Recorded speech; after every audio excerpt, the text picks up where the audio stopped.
I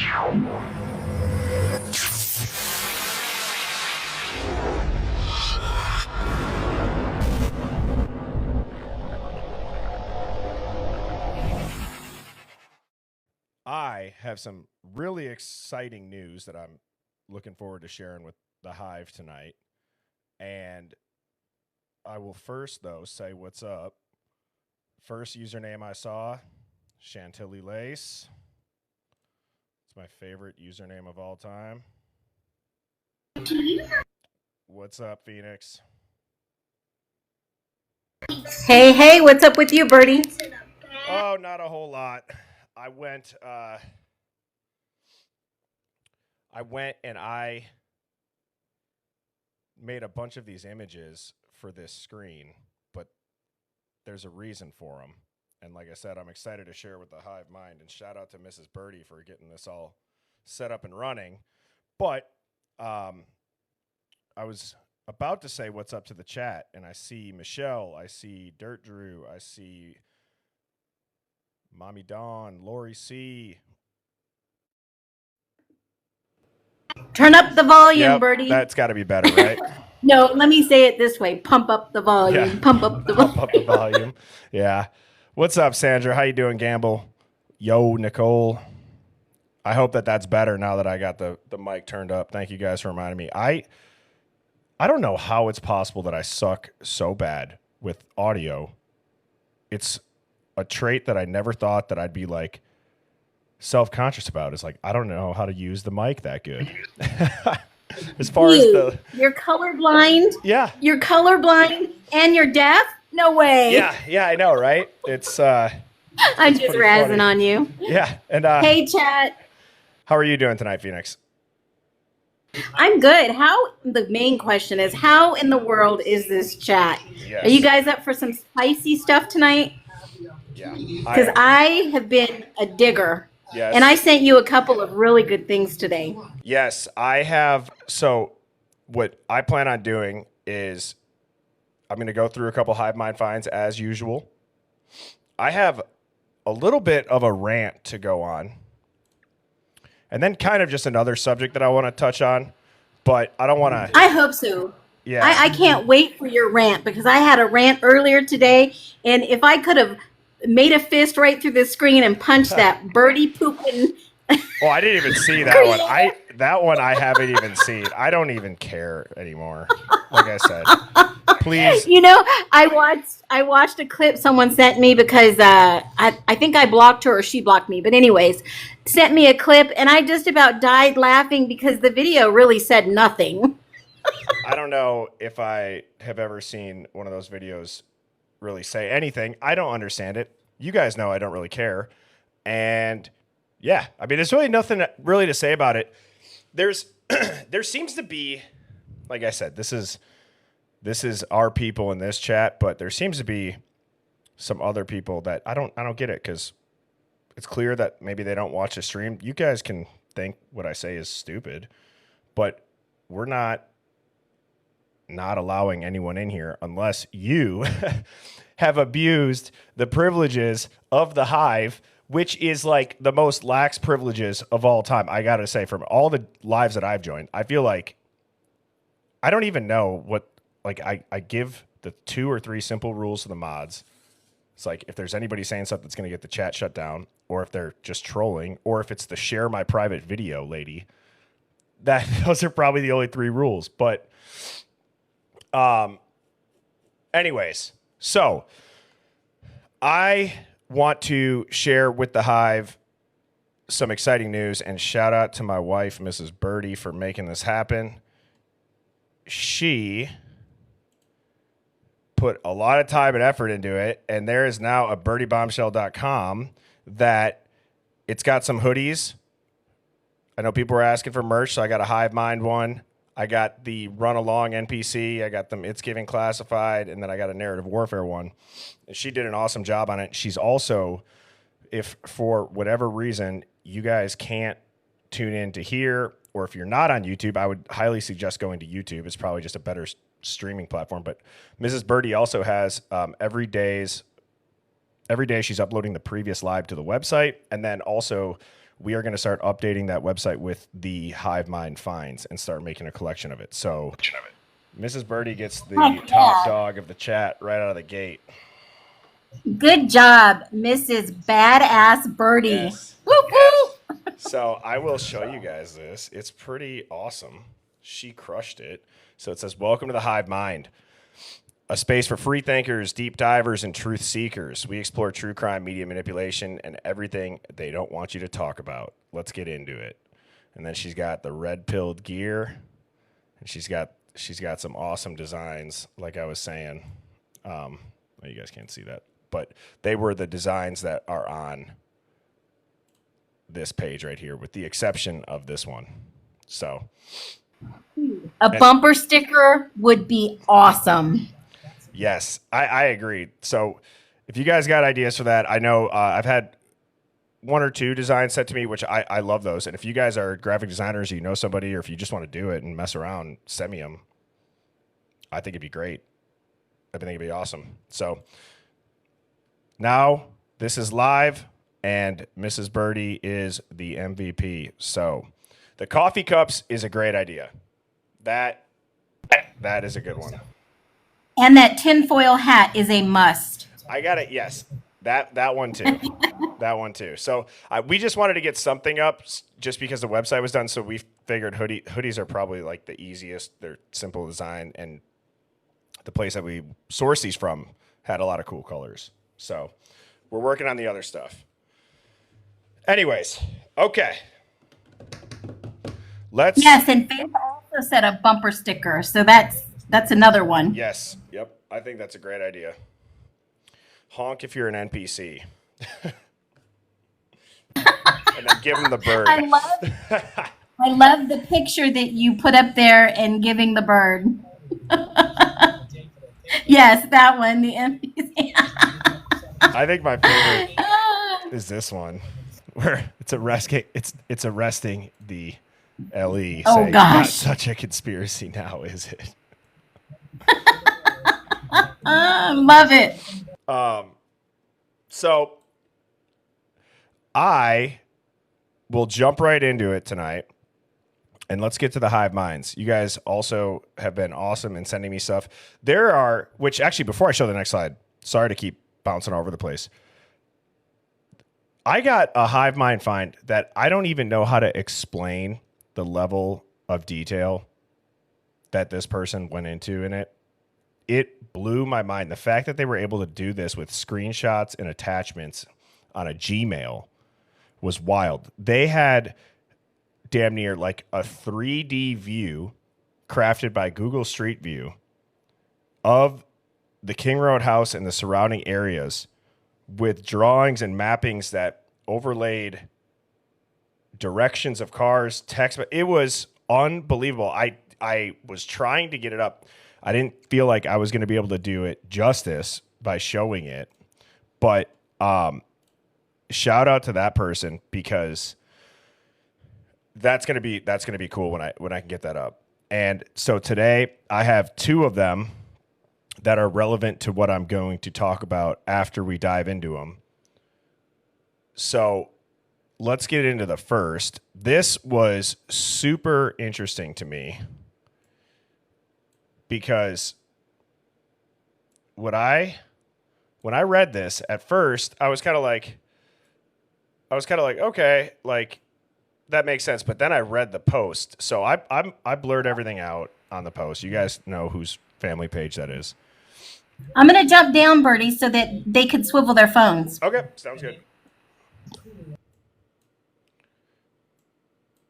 All right, so you guys know whose family page this is. The Facebook got shut down, but just, again, I don't want to take unnecessary flack for it, so that's what's blurred and blacked out.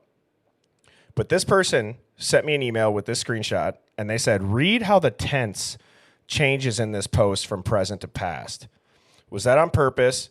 She is, for the first two sentences. My mom's a mortician, and some of our family owns funeral homes, so I've grown up in the business. Therefore, I've seen a lot of obituaries and memories, heard stories told in services, etc. That is extremely uncommon unless the living is reminiscing and forgets their loved one is dead, which happens mostly in early days. In a thought out post years later after passing, it's just odd. And she goes on to say if she's alive though. And as you know in this chat, we've gone over that theory of either WITSEC or SIOP, whatever it is. But the post says, I have about 1,000 things I thought I'd want to say, and now only one matters. Happy birthday, Maddie. Maddie is the funniest, most genuine, kind-hearted, and loving person. Her laughter is so contagious. I can still hear it sitting here right now. Maddie taught me the power of an open heart and true kindness. Maddie never held back on love, and I hope one day I could be more like her. Thank you for everything, Maddie. I love you. I miss you more every day. Happy birthday. So it is. I mean, I just think it's a good find. It's a good catch. It's somebody who's got experience in a funeral home that says that it's odd. She's been around a lot of services. She's read obituaries. That is something that's the type of stuff that I'll geek out on when I read through these stuff, read through the emails and the stuff you guys send me. Is like, that's a great pickup. So it's interesting. And that's what the point of the Hive Mind finds is to share interesting things that you all pick up on. So I'm going to continue to do that. birdiebombshell00@gmail.com. As a reminder, if you do have something interesting to send me. I did have somebody also send me a picture of a giant like switchblade that they found in the dollar store, which I will say it's nuts that you did find it there. But when I opened the picture, I'm kind of like, Jesus, you got like, if I can remember the card, it was like the random objects. And then it's just like this giant switchblade. So I got a kick out of it. I was laughing at it. I agree. I think that shit's crazy. Especially like when you walk in around Walmart and you just see these $20 machetes for sale. So that was interesting. So now before I go into this next slide, I also want to point out with the Hive Mind finds that you guys can also send me like other creators that make a good point. And if you've noticed in the previous handful of Hive Mind finds, I do my best to put like video by, and I put them. I've actually pulled videos from people that aren't even associated with the chat. They're just good reference video, like that drone video I did. And I listed that guy's YouTube username. I'm saying that because if I have shown anything and not given credit to it, it's been a complete accident. And I'm also not here to try to take the credit for it. I've done all of like my own theories that I've done via research, like any other normal person would, by intaking a bunch of stuff and coming to their own conclusion. But when it comes to stuff like that, just know that I try to share the entire screen, at least to where your username is up in the top left. Like last night I said, this is the creator. The title of that video is perfectly titled where it says eyes on the target. So I try to do that. So anyways. Oh, and thank you, Mrs. Birdie. With the Hive Mind finds, if you don't want us to mention your name or the source, please tell me. Because I would love to give you the credit, but like you saw yesterday with the EMT, they wanted their name redacted and where they're from and redacted, in case this goes up or when it goes up on YouTube and it's kind of permanently living there. So I will respect those wishes. And thank you guys all too. Like I say this so I've said this so many times already in such the short time the Hive Mind finds has been going on, but I get so many awesome emails too, just about people like sharing their stories and what red pilled them. And, I enjoy reading those. So please feel free to continue to do that. Now, this next one is a segue into some of the things that I wanted to talk about, and I don't want to put it on screen yet because it's long and it's a lot of words. But the reason why I'm giving a little preamble to it is it seems like we've gone every which angle that we can. We've looked at a ton of stuff. The court documents, you know, we have people who believe those. We have people that believe just the news. We have people that think it's a psyop. You guys have heard me say what I think the masses kind of think, and that's fine. I'm not here to argue with anybody on what you believe and force you to change your mind. It's fun to hear all of the different perspectives. But the common denominator on the perspectives is what I want to talk about. So I guess I'll leave it at that, because then you see things like this. This is another thing that was sent to me. You see things like this that have like more detail than court docs, and people write it up to 4chan rumor, Reddit rumor. And that's always been something where I'm like, yeah, I will zoom in. I'll zoom in. Sorry.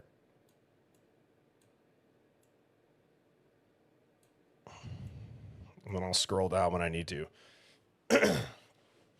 But, sorry, excuse me.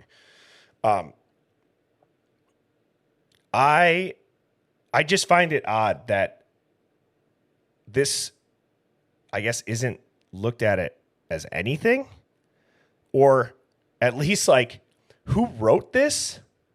If maybe what's on screen is all BS, then like, well, who wrote it? And what was the motive for writing it is one of those things. And if you guys should be able to, without Phoenix up here, just as a reminder, you can do landscape view now. It's still, you got to remember you're on a phone. I can only zoom in so much on my end, but you should be able to press the square in the right corner above the chat. It should turn it landscape now. So I've been working on that. And so anyways, I'm going to read a couple of things, and I just think that some of this, although, yes, this was said in the beginning of the case, some of these details, they tell a story. They tell a story that would be very believable. So here, it obviously lists out the victims that we all know. The suspects, Jack D., David L., David B., Adam L., witness Jack S. It even goes on to provide background information, where in 2021 during Fall Rush, David L. and David B. feud with Ethan and Xana because Ethan had made fun of David's shrunken boys from steroid use, and Xana rejects David B. and Jack S. knows. I think the majority of people have heard this whole steroid frat rumor. I think that when people say the frats had something to do with it, if it's not the Fight Club, it's this rumor. And then it goes and gives a date of May 1st, 2022. Adam L., both of Davids, and Jack D. on a live Hudson in a hazing incident that's gone wrong, possibly waterboarding, and toss his body into Paradise Creek. Jack S. knows. Kaylee dumps Jack and doesn't want him back, possibly pregnant. Jack S. knows. Now, on November 12th and 13th of 2022, this is titled Lead Up. November 12th, 2022, 9 p.m. to whenever, Ethan and Xana attend party at Sigma Chi. At some point in the night, they get into an argument with David L. and David B. about their pre-existing feud and the fact David B. failed at tutoring Ethan. November 13th, around 1:30 a.m., Maddie, Kaylee, Jack D., Jack S., and Adam L. are all seen together on CCTV at the Corner Club. And at some point, Maddie tells Adam everything, possibly because she heard it from Jack S. Now, it goes on to say 1:35 that same night of November 13th in 2022, Maddie, Kaylee, and Jack S. are walking from the Corner Club to the food truck as seen on that CCTV footage. And a white Super Duty, which is a Ford, David L. en route to Corner Club to pick up Adam L. and Jack D. drives by. A conversation between Jack S., Maddie, and Kaylee occurs. Jack S., you guys are in trouble. They're going to get you girls. Kaylee, Maddie, what did you say to Adam? Maddie, like I told him everything. Now, on November 13th of 2022, at 1:40, Jack S., Maddie, and Kaylee can be seen at food truck on CCTV, the white Super Duty, carrying David L., Adam L., and Jack D. drives by in the reflection and revs engine. I was curious what the reflection meant. If there is a reflection that you can see in like that window behind the food truck, I could be completely interpreting that wrong. But then at 1:45, Maddie and Kaylee get a private ride home. Jackass takes off to family cabin in the middle of the night. So now from 1:40 a.m. to 2:30 a.m., David L., Adam L., and Jack D. meet up with David B. in his family's white Elantra to switch the Super Duty for David L.'s mom's Genesis G70. November 13th from 2 to 2:40, numerous missed calls and texts from Kaylee and Maddie to Jack D. Now, this is where it starts to lay out the crime. November 13th of 2022, from 2:30 to 3 a.m., David L., Adam L., Jack D., and David B. meet up at Deacon Parking in separate vehicles, Elantra and Genesis. They proceed to take the Elantra to 1122 King Road while Adam L. waits at the Genesis at Deacon. Then it says at 3 to 4, David L. and Jack D. proceed into the victim's home while David B. waits nearby at the Elantra. Jack D. takes the victims on the third floor while David L. takes the victims on the second floor. They put on baggy clothes and place the weapons and bloody clothing in backpacks. They return to the Elantra. Then between 3:30 and 5, they meet up with Adam L. and they all go home to maintain alibis while one person ditches evidence in Garden City. Now, this was again sent to me in a Hive Mind find. It just said this is a screenshot that I had from a while back that's always kind of rubbed me the wrong way. So I don't know where this came from, but man, let's just hypothetically say this. What if this was a court doc?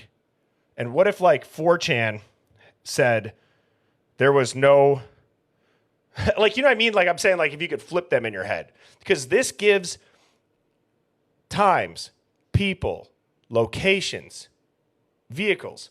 That's not just one person. So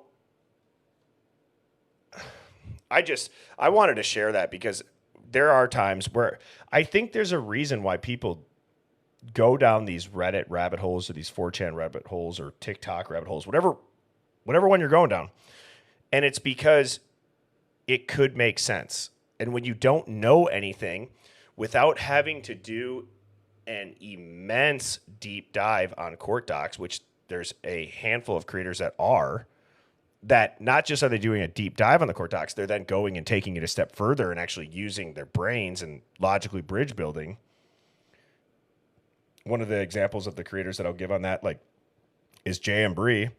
He goes to the court docs. He has said that there's no reason in his mind for him to look at the food truck. And he's like, let me know if you agree or disagree. That last sentence of him saying that, let me know if you agree or if you disagree. That to me matters more about like the opinion and what he's saying, because you want to know what that says? It says that he's willing to just have a conversation and this is his opinion and he's okay with hearing yours. That's how I think the Hive came to be, is there's a lot of people that think just like that last sentence that he said. So that's what's important, because look, there's going to be people that say there's a lot of shit that goes down in the food truck video. We've done it in this stream a handful of times, and we've been like, damn, there's a lot of stuff that's telling. I think I put a YouTube thumbnail up that said, I think the Twitch stream should be evidence. You know what I mean? So, but like, it's fine. It's just interesting to look into. So, yes, with a big factor of Jack. And then you read stuff like this. Well, it says in that footage where the white truck drives by that in this story, at least, it was related. And I just found it really weird. Like, I can zoom in here so you guys can see it. But like, again, this is pretty specific times And even up here leading up, very specific dates, very specific places. You would have to take a lot of time and effort. I guess what I'm saying is I don't know how you could just make that up.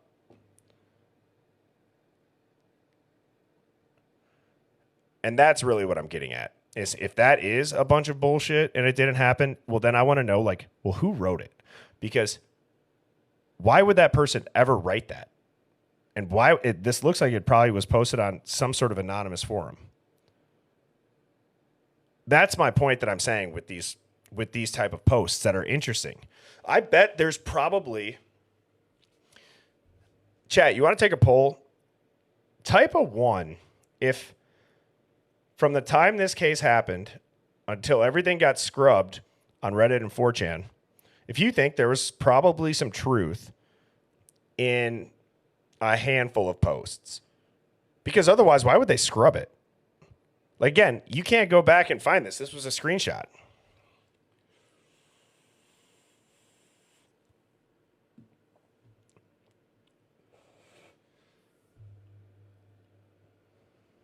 Yeah, look at that. They got names, they got dates, they got cars.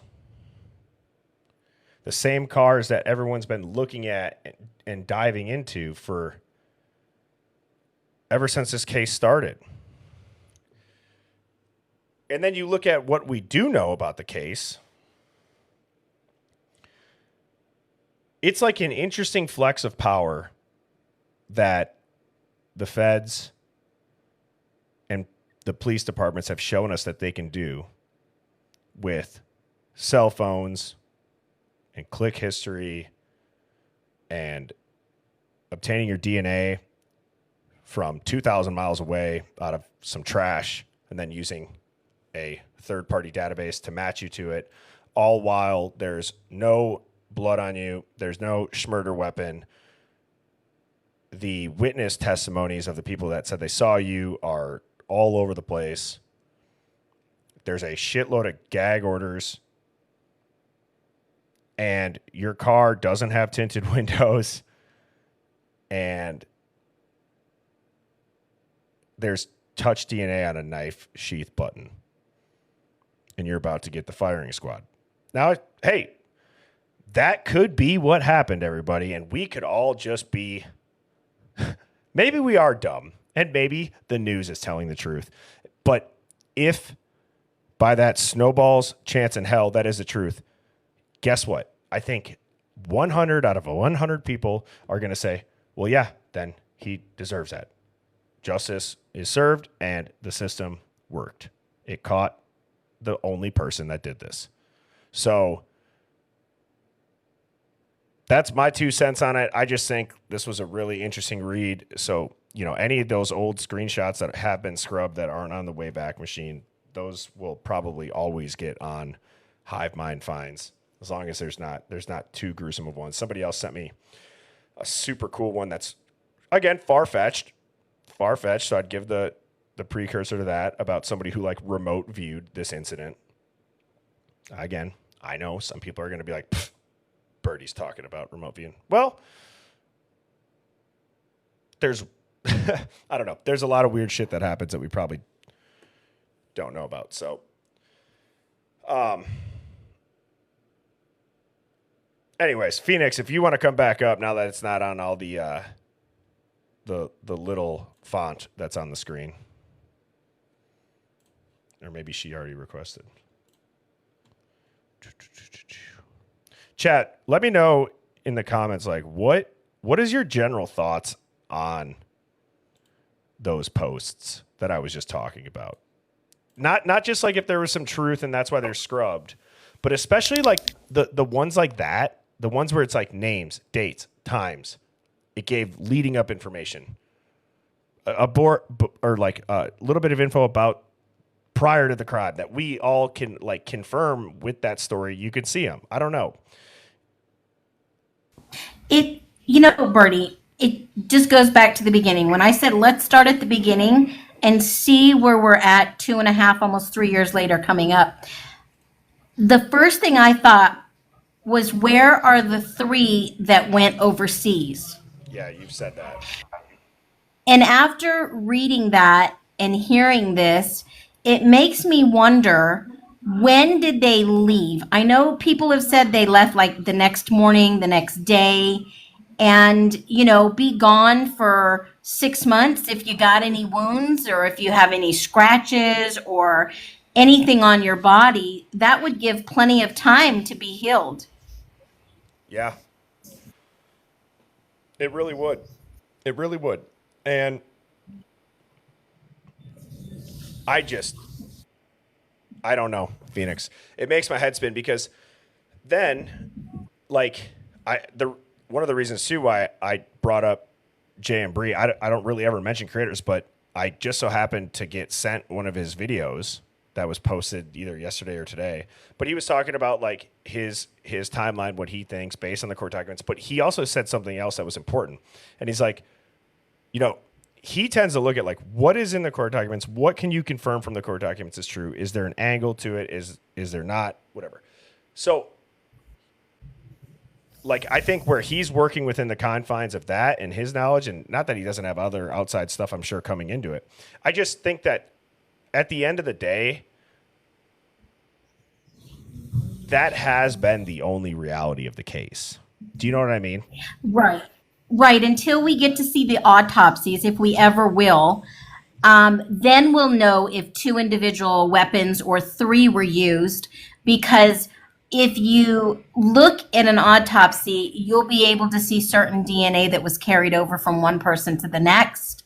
And if it's not on all 4, then it was more than 2 people. And remember, I just made a video, and that was early this morning. A document did come out and did give the court alternative perpetrator evidence.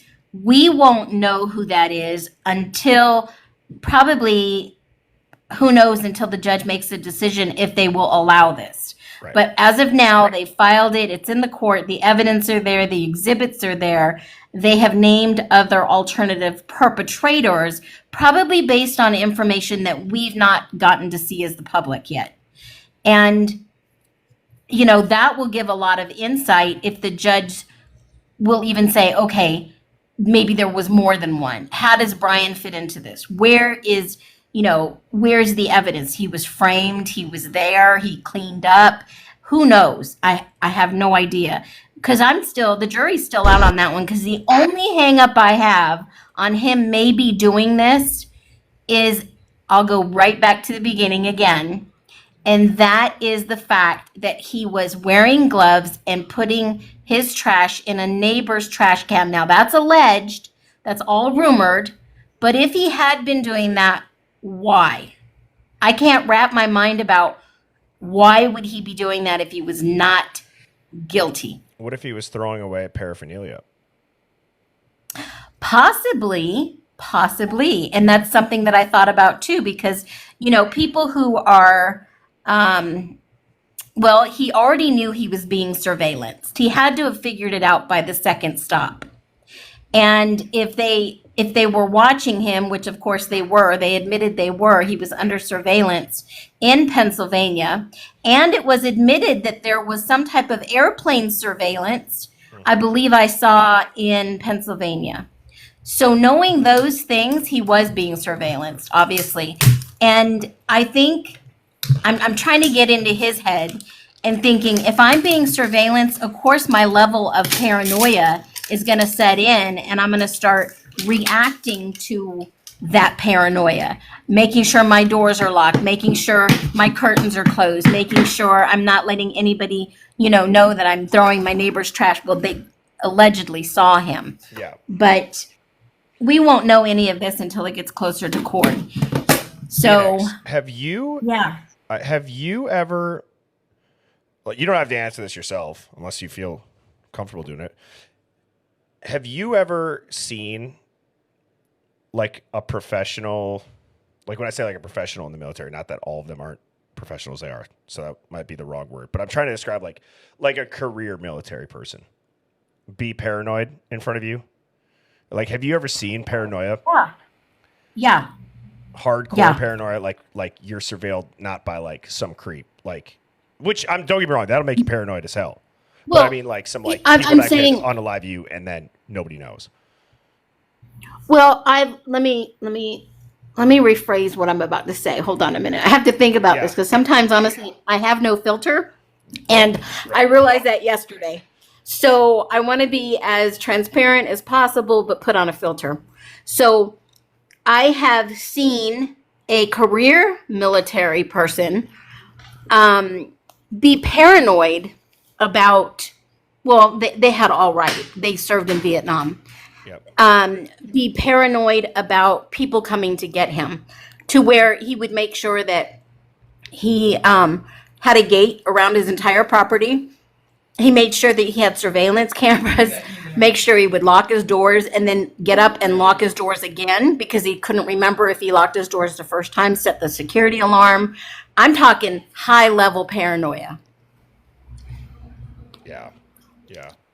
That's interesting because I think it's one of those things that you feel, and it's so unusual that it becomes a tactic by law enforcement because they know that you're not going to think straight. You're going to be nervous. That's like one of those things too about like I've said with like field sobriety tests. Like if you're nervous and like even if you're sober, like there was like a famous body cam footage of like this college football player kid or this college kid that like was shaking and the cop thought he was nervous. He's like, no, dude, it's raining, it's cold, and I'm in shorts. And like I think it went to like a lawsuit, if I remember correctly. It was a couple years ago, just a younger kid. But anyways, I thought I'd ask because I just feel like it's getting to the point where I can sense where I felt a shift in the tide towards a lot more people have their doubts to now I feel like those people that we're all starting to have the doubts. It's not that our theories have necessarily changed. It's just like, well, like when are we going to get anything additional? When are we going to have anything else? And I just don't see it happening. I feel like we're going to have to just accept the confines of the court docs because the amount of shit that people have found outside the court docs that has still not made it into the court docs is crazy. So I think in addition to that, I think all credibility was lost when they demolished the house. That's my humble opinion. Yeah. Yeah. Because it's like, my question is, this is a general question. Like how is like what happens to victims leading up to the case not discussed at all? It's such this odd time frame for such a big and confusing case. Has anybody ever thought about that? Like, you really think about it. If there wasn't a delay in 911, this would be an extremely small window of time. The delay makes it, obviously open for speculation as to why. But I don't know. My brain always goes to like, okay, well, like going back to like, why was Kaylee back?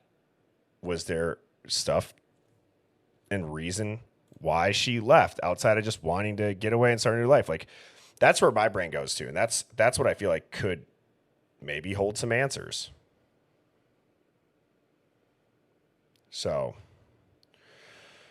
okay. What I have queued up here next, this was another Hive Mind find, but the video, I just think that it's important to, as we've always said, go back to the beginning. Phoenix I'm echoing that, what she just said, and it's timely. Because hey, Birdie. What? I don't know. I just wanted to chime in real quick before you go on. The 911 call. I sent you a video. There is a documentary that was made in January of 2023. Oh, yeah. Yep. And in that documentary, someone references the 911 call that 3 officers were dispatched. You can hear the sirens and the ambulance and everything going down there. Where did they get that? And I've been trying to debunk this 911 call that was released. You didn't email me that. You sent that to me via TikTok, correct? I did. I Okay. forwarded the video. Yeah. Okay. Let me just check to see if I can get that quick, because that is important. That is true. There's a couple people that have actually sent me that today. And I know quite a few people who've asked for the real 911 call, and they have been denied. Well, I'm not surprised about that. Are you? Definitely not. Yeah. One of the things too that I think is interesting. Okay. Can I open your eyes? 4 University of Idaho students were found dead.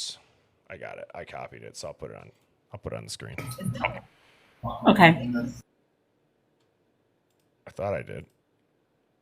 Apparently not. If not, you can play the audio. Okay. Could you guys hear that when I just did that? Yes, sir. All right, I'll play it.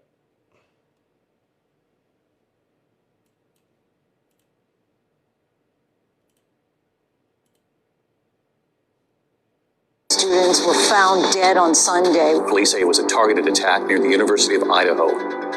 Sunday, November 13th becomes the day that the people of What is happening? Moscow, Idaho will never forget. It's 11:58 a.m. on a Sunday, and a 911 call comes in that's very confusing. We still don't know who made the 911 call that day, but we do know that the 911 operator spoke to multiple individuals on the phone. What they heard in the 911 call was discussion of like a friend being unconscious. It was not apparent at the time that the call was about 4 murders. Officers responded to a call here on King Road, just south of campus. 3 police cars went screaming up the street with lights and sirens. Hang on. They never use lights and sirens. What the hell is going on now? So the mayor So when says the police roll up to this house, they're probably thinking this is somebody who had too much to drink. They have no idea what they're about to walk into. People who spoke with them in the aftermath of what they encountered shared this with me, that the officers confronted a sea of silent students. The officers hear one word: dead. it says a sea of students would be more than the 5 on the 911 call, and what cops hear upon arriving dead is not unconscious. When the lead sergeant goes into the house, he later told people how the high smell of blood rose up in his nostrils, and it took him back. Yeah, the high smell of blood, but Whether yeah, you're the BF state. a rookie cop or a seasoned cop, there is nothing that could prepare law enforcement for what they would see in this house. This is a brutal crime scene. These victims were not shot. They were stabbed to death. The brutality that occurred at the different levels of this residence, it's just unheard of.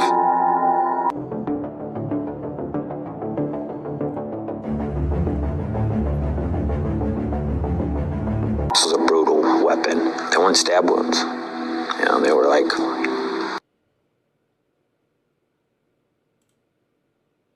Sorry, it's lagging.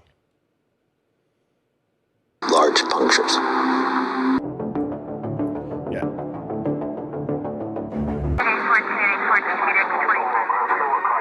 With a killer on the loose, you cannot be too careful. The university sends out something called a vandal alert, basically a warning to everyone in the community.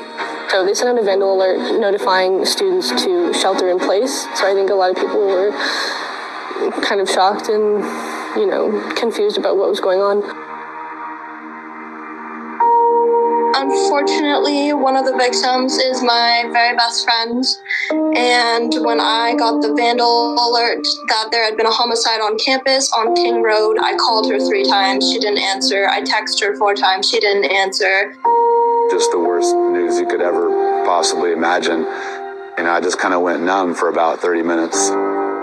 It's just not something that like you can comprehend in that moment. We were just very like shocked, like, oh my God. Vandal alert goes out at 5:07 p.m., 5 hours. So what time did those students find out? We were like, okay, it's an accident. Let's not panic, you know. And I remember texting Kaylee.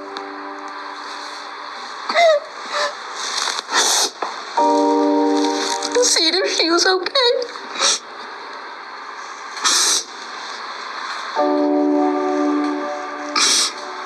And she obviously didn't ever respond because it was in the morning.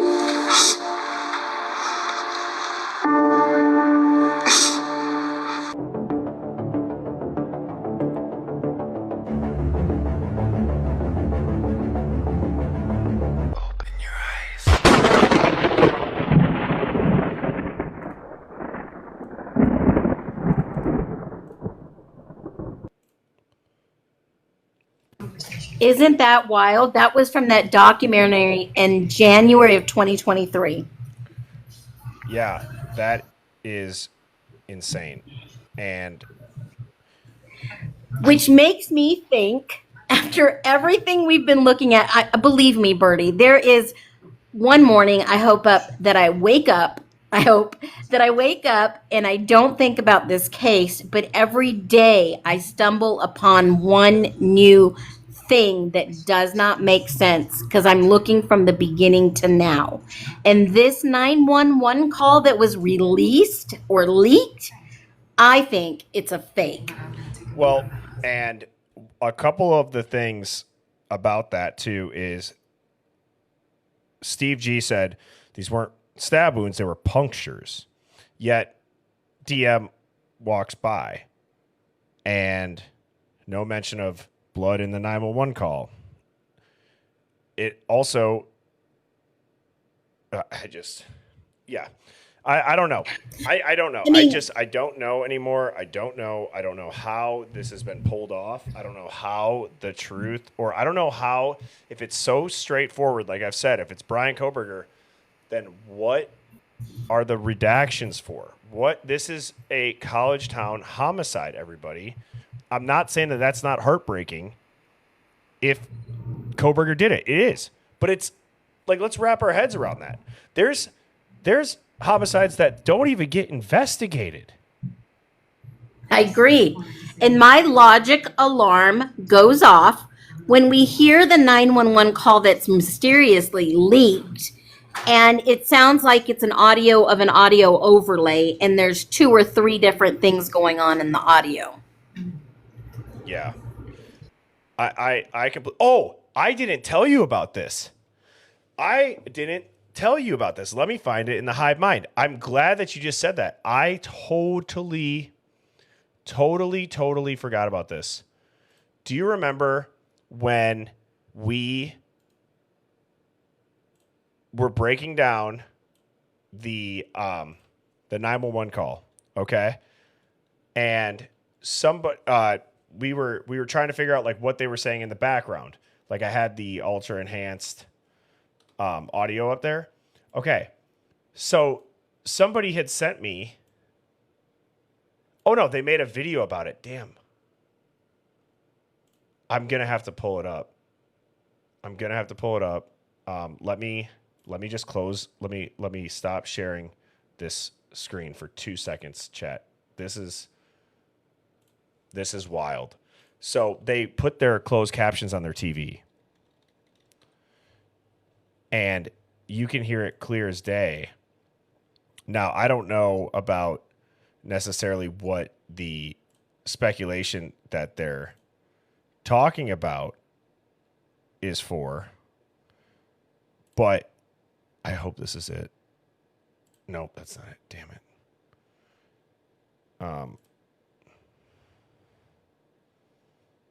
I'll recognize it. It's not. Here it is. Yes. Okay.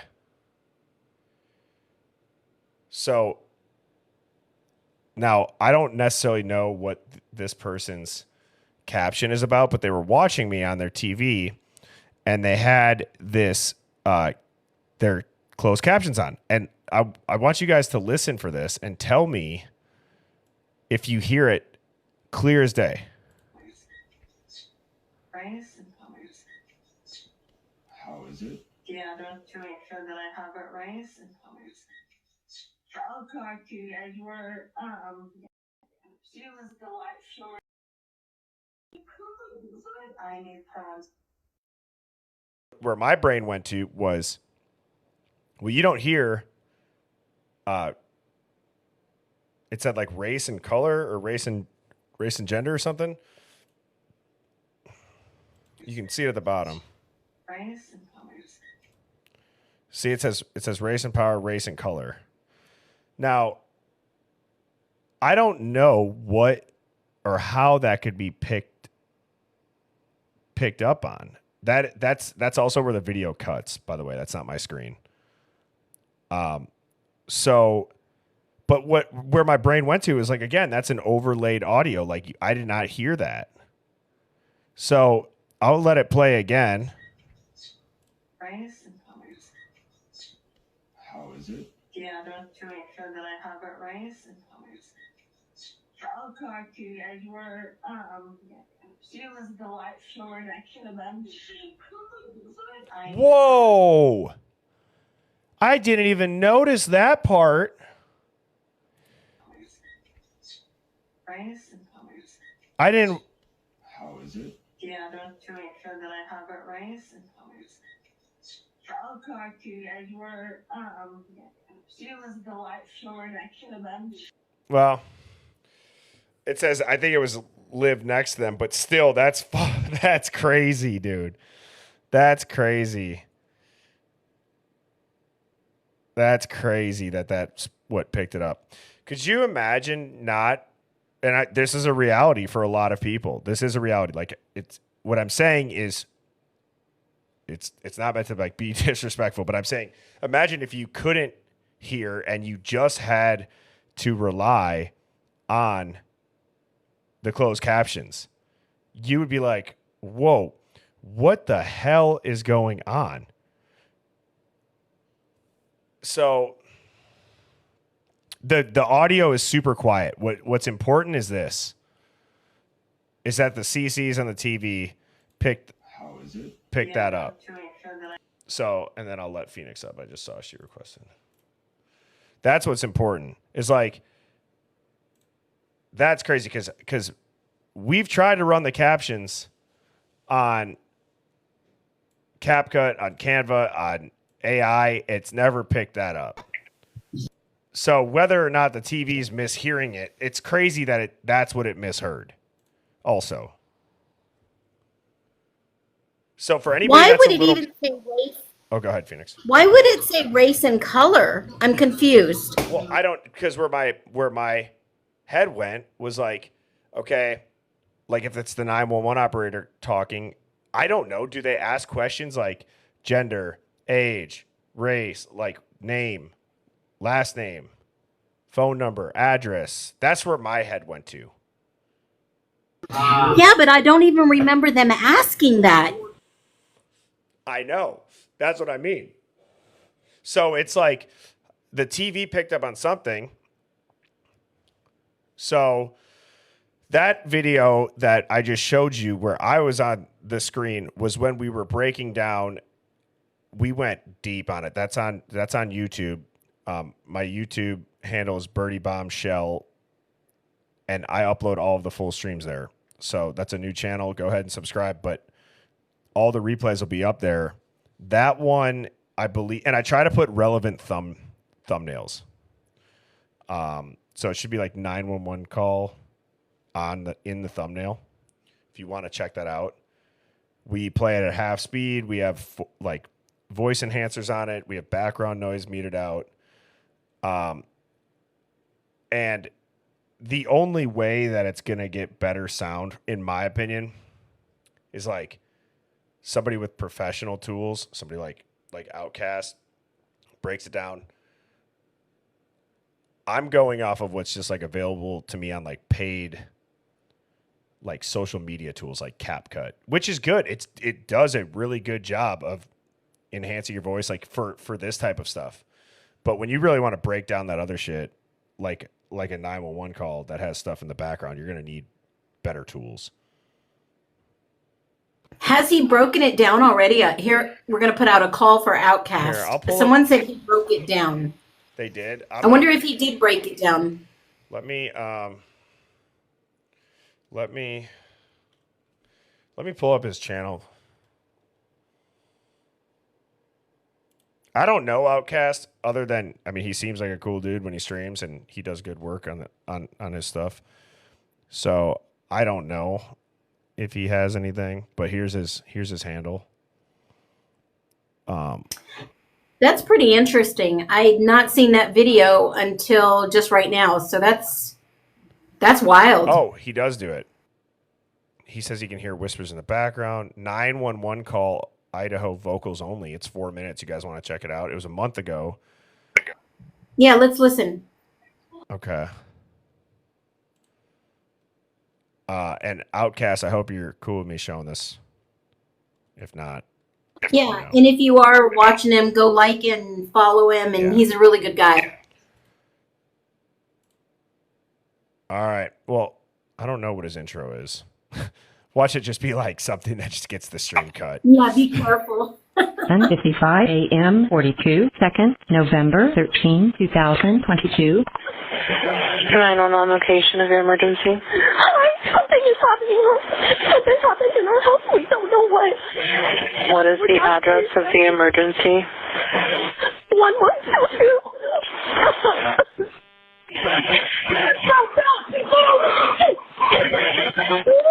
What is the rest of the address? Oh, Kings Road. Okay. And is that a house or an apartment? It's a house. Can you repeat the address to make sure that I have it right? I'll talk to you guys. We live at the White, so we're next to them. I need someone to repeat the address for verification. The address, 1122 King Road. And what's the phone number that you're calling from? What's your phone number?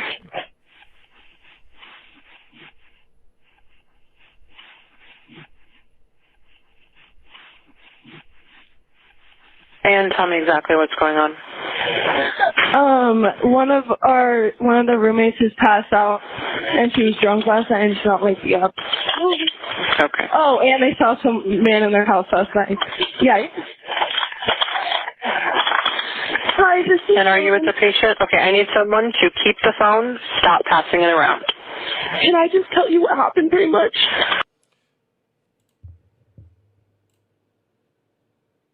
Oh, I should have had these on the whole time. Chat, do you care if I go back? It's only been a minute. I think having these up here is just going to be interesting. Are you guys cool with that? I don't want to. I'm sure people are like, "Oh, come on, dude, let it play." But I feel like it might be interesting, especially given what that video showed that led us to do this. All right, cool. 2 seconds, November 13, 2022. 911 location of your emergency. Something is happening. Something happened in our house. We don't know what. What is the address of the emergency? See, now that's weird already. It says it as it's currently happening, which makes me think like, oh shit, is that the original? Is it not sadness? Is it fear? So if you put it through the lens of fear, I don't know if that changes anything, but it's interesting that this picks it up as happening, not something's happened. Right, it's like present tense and then a pause. Yeah. Now remember, this is vocals only. I feel like from any time I've tuned into his streams, he's really good about letting people know or putting. So if he just did vocals only, this means he just canceled out background noise. None of the voices should have anything done to them. Yeah, and not only that, he's put captions so you can just listen and see the words. Yes. 1022. 911 location of your emergency. Something is happening. Something happened in our house. We don't know what. What is the address of the emergency? 1122.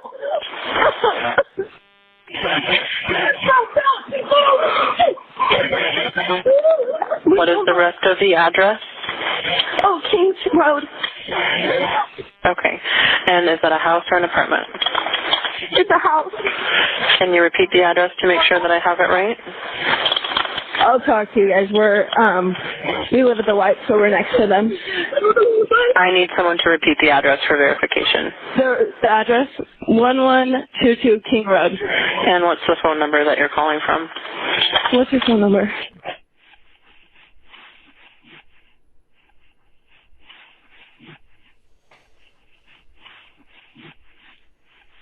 And tell me exactly what's going on.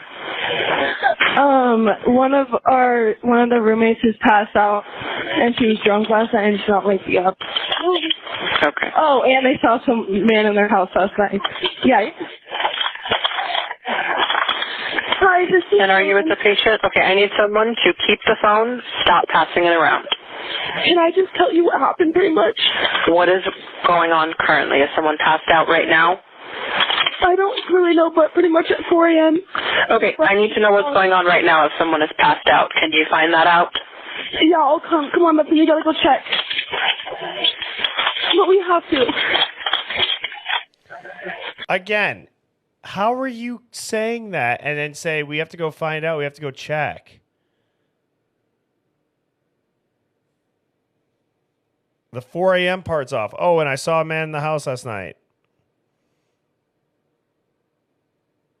I said it on the stream last night, but now just hearing it again, my first red flag when obviously like the transcript was quote unquote released before this, even though I could have swore I heard this recording like a long time and then it was like nothing and then it was the transcript and then it was released.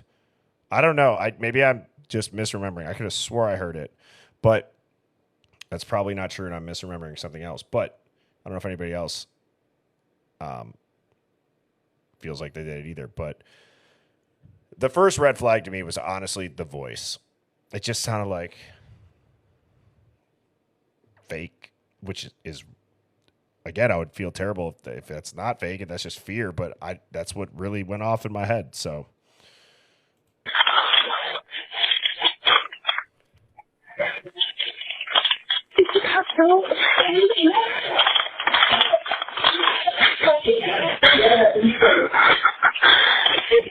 you hear Xana Ethan right there.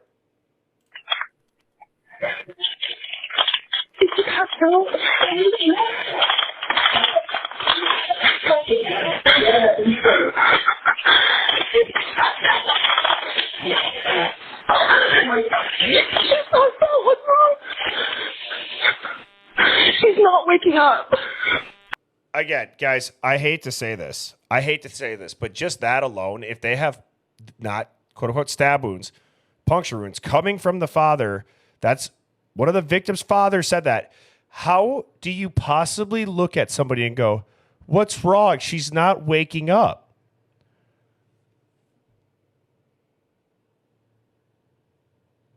You say, is she still unconscious? Well, if she's gashed up as bad as they're saying this was, it honestly I get a loss of words. I don't know what to say to that. Especially with the pictures and the gore and the red stuff seeping out of the house. Because the smell, you think that somebody on the inside would be able to smell that. I mean, I know the door was opened allegedly at 8 a.m. Someone drove by and saw it, or the neighbor saw it, or something to that effect. But even on the call in the audio that we just listened to on the documentary, the detective says, and the smell was overpowering. I had somebody in the Hive reach out via email and say that and I'm sorry to whoever this is, I forgot what profession you said you were in. It was something, I'm assuming in healthcare or EMT work or nurse. I think maybe nurse. But she was like, not only does blood have a smell and like other body fluids have a smell, but she said that death also has a smell, especially if people are found even just a few hours after.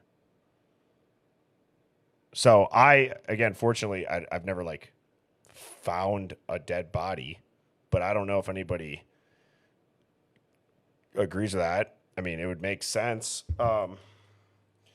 It's the worst smell that you would ever smell. Think about a steak sitting in the hot sun, a raw steak that you're going to put up on the grill. And imagine that sitting outside in the hot sun. The only and thing magnify this was it by freezing, 100. This was freezing, though. Are you saying just in general that's the scent of it? Cold? No, that's just the scent, the smell. Yeah. And then if you open the door and it cools out, it could make a little bit of a difference, but it's a smell you will never forget. I also want to say, And remember, you go ahead, Phoenix. There was some cleanup. Yep. I also want to point out, too, how they've said that Xana's fingers were cut. With, again, a giant blade. I've cut my pinky. I was going to say, I've cut my pinky on my wife and I were in Mexico, and I cut my pinky on a ceramic plate that had guac on it that fell off the table, and I tried to catch it, and it sliced my pinky. I bled so much that I was like, I'm going to have to go to a hospital in Mexico and get stitches, or I'm going to have to glue this together. It was so much. So to have that on your hand, your fingers bleed so much. So just that alone. Yeah. Well, yeah, Bertie. I mean, that's a prime example. If they went to go check on her and they saw she was unconscious, how was she laying that they did not see her hands, or they didn't even bend down to check the pulse?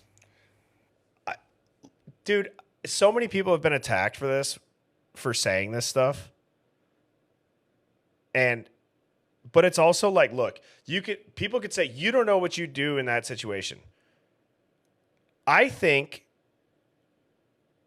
almost think that in a way, as messed up as it sounds, it's not to say that you shouldn't be scared. It's not to say that you shouldn't be terrified or sad or screaming, or you could do whatever.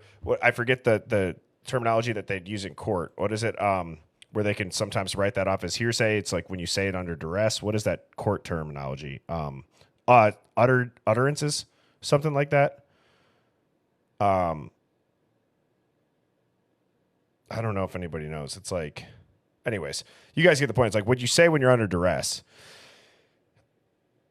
I get that maybe not everybody would behave perfectly, but right. I don't know anybody that would walk into a quadruple homicide that was done with a K-bar where blood is leaking out of the foundation of the house and have to look at someone and say, what's wrong? Are they unconscious? Why aren't they waking up? Okay. You could say whatever about the voice in the beginning even. I'd give that up. But then how do you explain that? You're calling 911 saying they're drunk and unconscious. You go in, have to check on them. There's other people in there that are saying, Xana, Ethan. To me, I'm sorry, but that is not reaction differences. That's planned behavior. I truly believe that. It's planned behavior to not react to it. I think so too, because when we pass on, I've had loved ones in nursing homes pass on, and when they do pass on, our bodies just release everything that we've been holding. I don't know if you've heard about the story about Elvis, but when he passed away, he had 25 pounds of excrement in him and, just disgusting stuff.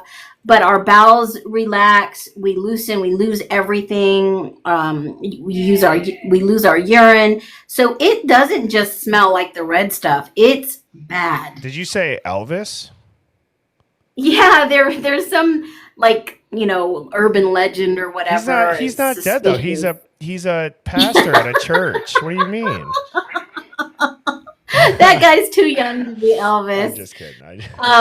But seriously, yeah, it's a nasty, disgusting smell. You walk into a nursing home and it's kind of got that stenchy smell with bleach and other things. You never will forget that smell. Yeah. Pastor Bob. I was going to say, I couldn't have been the only one thinking it, guys, when she said Elvis. Come on. I know that there was at least one person in here that thought that same comment. So Yeah. okay. Anyways, let's get back to this. Okay, so Nashville Blondie agreed, Carrie agreed, Chris agreed. Let me know in the comments later if you agree. Just go look into the whole Bob Joyce thing. If it's not him, it's wild. It's wild. He's in Whitsick. I love this chat. I love you this. guys. I found my people, like I said yesterday. I hope you guys feel like you found yours because this is awesome. Okay, one moment. I'm getting help started that way. That's funny. I love this chat. That's hilarious. Oh, Michael Jackson on TikTok. Have you seen him? Oh, Phoenix, can you not hear the audio? Oh no, I can't. Oh shit. Uh-oh. Hang on. How is that possible now? Maybe you changed the setting. I didn't. I know I couldn't have. Hang on. Was I talking over the video? Yeah, that's fine.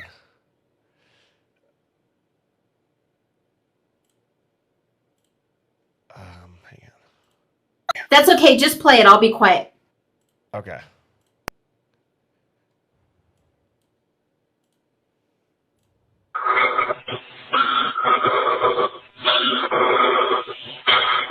I'm going to go back a little bit.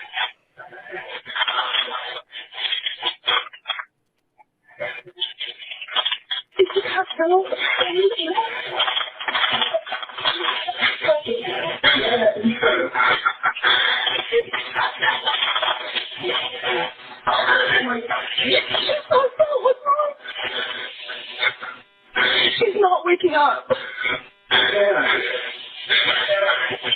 Okay, one moment. I'm getting help started that way. Okay, thank you.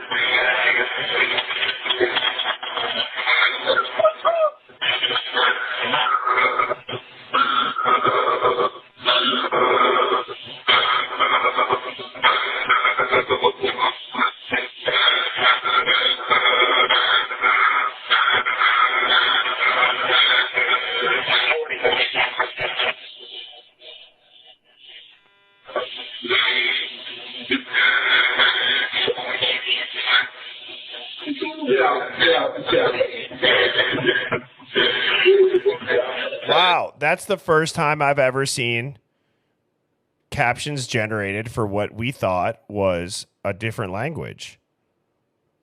Phoenix, so when it says, so yeah, good job, that was what we thought was random language, but you mother... Why would they say good job? I just got another freaking violation. Guys, I'm not even joking you. I don't want to leave this. I can't lose the profile because I'd like to clip and put stuff from the streams on TikTok, but obviously I upload the full things. This is just getting out of control. Do you know I got people reporting my book as branded content? I have people reporting my intro as branded content and saying that it's saying it's user reported. I don't know what it is that makes people do that dumb shit. I don't want to crash out right now, but there's nothing even on the screen. There's no cuss words at all. It's just, I am going to lose my mind because it gets so frustrating. As you guys know, put a lot of effort into trying to prep the visuals and stuff. And so when it happens, and then the stream gets cut and then the uploads get whatever, it's annoying and it's frustrating. And as you guys know too, this has been going on for months. It's out of control, and I don't get that. They're just trying to silence. They're trying to silence the people that are making logical sense. For what? You pussy. Obviously, sorry, I just can't. Yeah, you're gonna crash out. There's some agenda going on to silence. In my humble opinion, I think people are trying to make bank off of a tragedy, and that's the way I look at it. Something here is not right, and it's pretty telling when a lot of people have the same gut instinct something's not right. And when we deep dive and take a look at things, I think the powers that be get scared that the cat's going to be let out of the bag. Well, it's already out. Ann Taylor has already... she wouldn't have put that out there if she didn't believe that somebody else did this. Yes. It's going to fall apart now. And I will also say, too, we dive into stuff, but when it gets to like saying people's names that aren't public, I've never done that. I don't want to do that. I don't care to put somebody, in drags, defame them. I don't want to do that. I literally don't want to. I genuinely try not to. So I agree, Phoenix. Like, while we might be looking into shit that's weird and doesn't line up and all that other stuff, and I you know what? I'm not going to restart at this point. We'll let it ride. If you guys just tap or share, that'll be fine.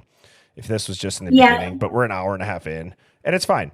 We're at a good part. I apologize for that distraction, Phoenix. I'm going to go ahead and play this and finish this out and just keep do going. some centering breaths and relax. I've been sweating this whole stream between the audio and now this. I'm going to have one of those like YouTube office crash outs where I just start Hulk smashing copier machines. we got this. And Miss Birdie's in the background saying, dude, chill. Okay. Did she say that? All right. No, I'm kidding. Oh, I was going to say, I'm looking for, I try to see her stuff. Okay. All right, here we go.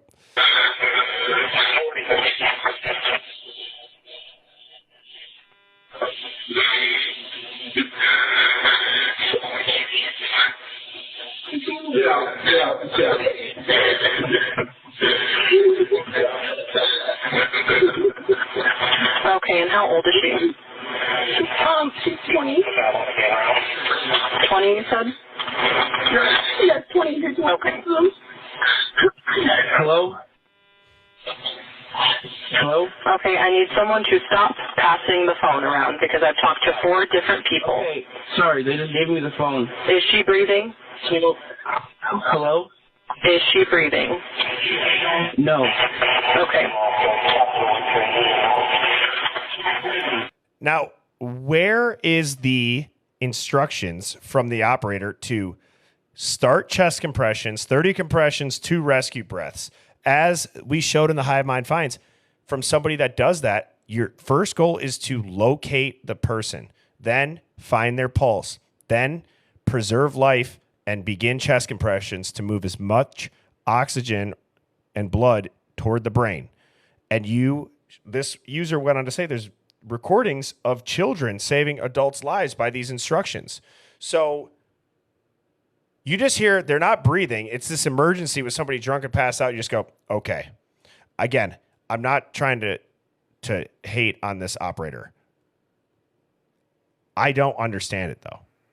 Honestly, if you were scared, if we were scared, and let's say you didn't know CPR and you're panicked and they don't give you any instructions or try to keep you calm or nothing, there's no calm down, I need you to keep clear. Like, yes, they're passing the phone around a bunch. Do you know what I'm saying? I'd be pissed if like there was something I could have done and you're not telling me how to do it if I'm just a normal civilian that doesn't know that. And that's a lot of people. I'm sure not everybody's CPR certified. Not everybody even knows how to do it.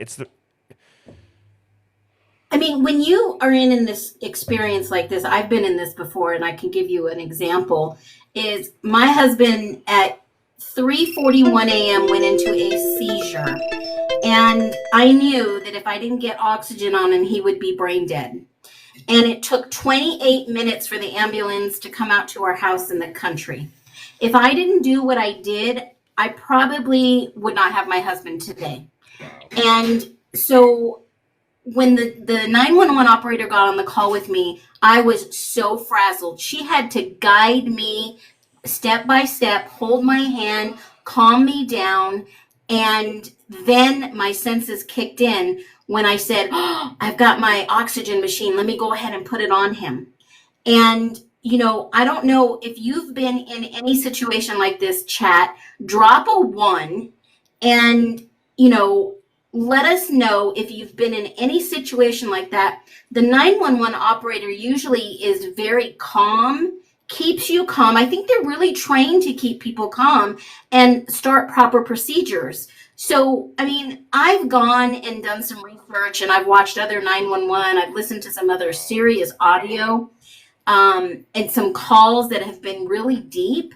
And I don't get that feeling of urgency or help needed when I listen to this 911 call. I'd be curious. You want to know what we haven't done on the stream yet is 911 call audio, CPR, unconscious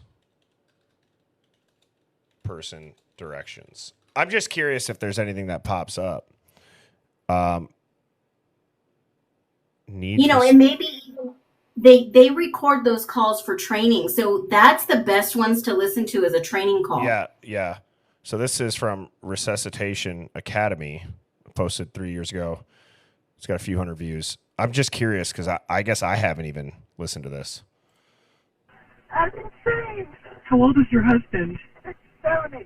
Oh, that audio's not good. Okay, and what's going on? That audio's not good. I guess this is, again, hopefully this audio is better. What if recording high quality? Yeah, do we got any dispatchers in the Hive? 911 emergency. My husband is passed out and he's not breathing. Okay, I need your address right now. Wow, hang on. I couldn't have picked, that video had bad audio for a reason. This is the same situation. Phoenix, I wish you could hear it. If you have to drop down to listen to this, it's the same. Drop down. It says, my husband's unconscious, he's not breathing. That's crazy. And so chronically driven 25, I was a medic in dispatch. If you want to pop up, I know we was a medic in dispatch. If you want to pop up, I was supposed to have Mama Todd on. I messaged you. I didn't get it till the stream was already planned. So just, we'll talk, Mama Todd. So, all right. Did they request or no? If you want to, feel free. All right, here we go. 911 emergency. My husband is passed out and he's not breathing. Okay, I need your address right now. Thank you. Do you have the address? Give me your address, please. Okay, you said. Sorry, please. I'm getting help started your way, okay? I need to give you instructions for CPR, okay? My daughter knows CPR. Okay, is he flat on his back? Yes. Okay. And you put the phone up to his mouth really quickly. I just want to hear his breathing. Try that really quickly. I can't. My phone is on. I'm using my fax phone. Okay, I'm going to give you instructions. You said your daughter does know CPR, though? Yes, she does. She said he's not breathing. Has she already started CPR? Did you start CPR? She's trying. Okay, do me a favor. I need you to relay these instructions to your daughter. I'm going to tell you exactly He's turning blue. He's turning blue. What's that? He's turning blue. He's turning blue. Okay, yes. This is what I need you to do. Get him flat. Scream this to your daughter. Tell him to get him flat on his back on the floor. Flat on his back. Okay, face up, flat on his back. Flat on his back. Open up his shirt. Open up his shirt. Oh, he's wearing a sweatshirt. That's fine. Just pull it up so you can see the nipples. Pull it up, okay? So you can see his nipples. Okay. I need her to put her hand on the center of his chest, right between the nipples.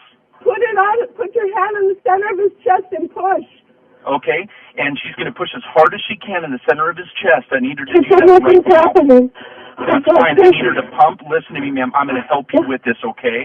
Is there any way you can get closer to your daughter or no? Not really. Okay, that's fine. Do this. I want to hear her count, okay? It's going to sound like this. Push as hard as she can in the center of the chest. 1, 2, 3, 4, 5, 6, 7, 8. Okay, I think we all get the point. Now, let's go back and... 2nd, November 13, 2022. Can I know the location of your emergency? Something is happening. Something happened in our house. We don't know what. What is the address of the emergency? 1122.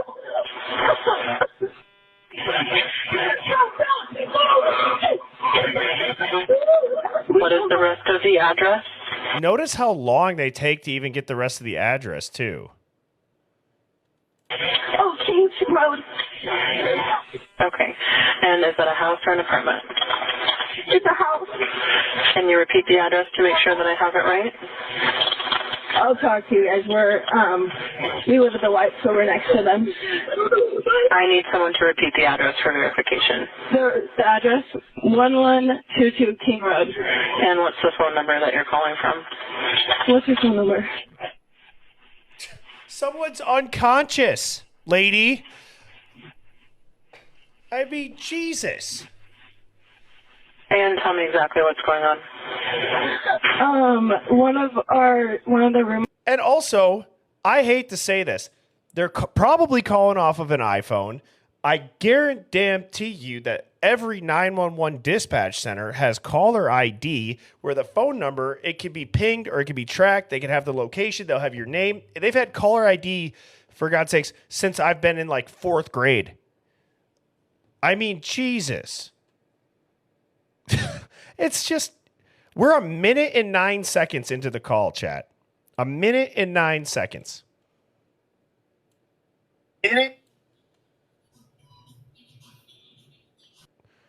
So it's clearly different.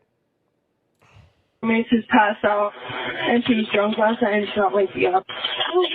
Okay. Oh, and they saw some man in their house last night. Yeah.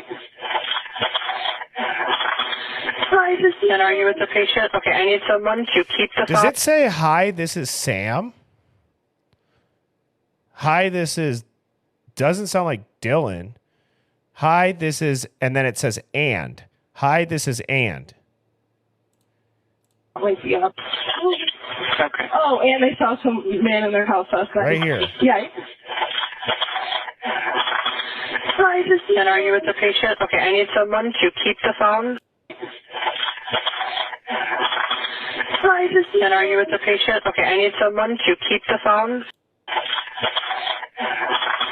Hi, and are you with the patient? Oh, okay, I need someone to keep the phone. Stop passing it around. Can I just tell you what happened pretty much? What is going on currently? Is someone passed out right now? I don't really know, but pretty much at 4 a.m. Okay, I need to know what's going on right now if someone is passed out. Can you find that out? Yeah, I'll come. Come on, you gotta go check. So, okay. Guys, I don't know if we need to go over this and be broken records on it, because I think it's fairly obvious that it's one of the most unusual 911 calls. Well, maybe I shouldn't sell it short. I'm sure there's some wild ass 911 calls out there. But yeah. I can't get behind this call. I've really tried hard to, and you know, other people have not been able to get the 911 call, the actual call. It just sounds like this one is a fake. Yeah. And I know that we've broken this down, like this, that, not even broken it down. We've listed that 3 or 4 times, but it's interesting with now, like having it had been exposed so many times, or how long it's been out there and how many times people have said this doesn't sound right.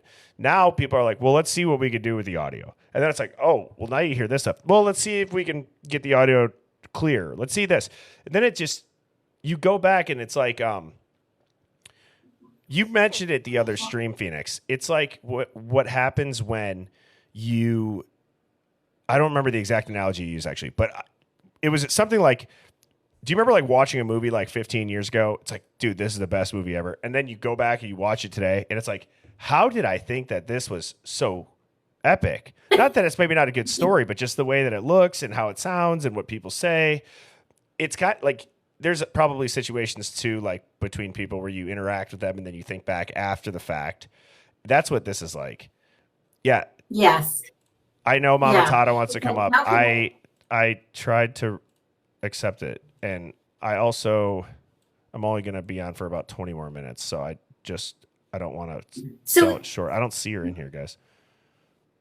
And I just can't get behind the call. I really can't. It's not an urgency call. It's more of I just can't, the wording, like the past tense and the present tense.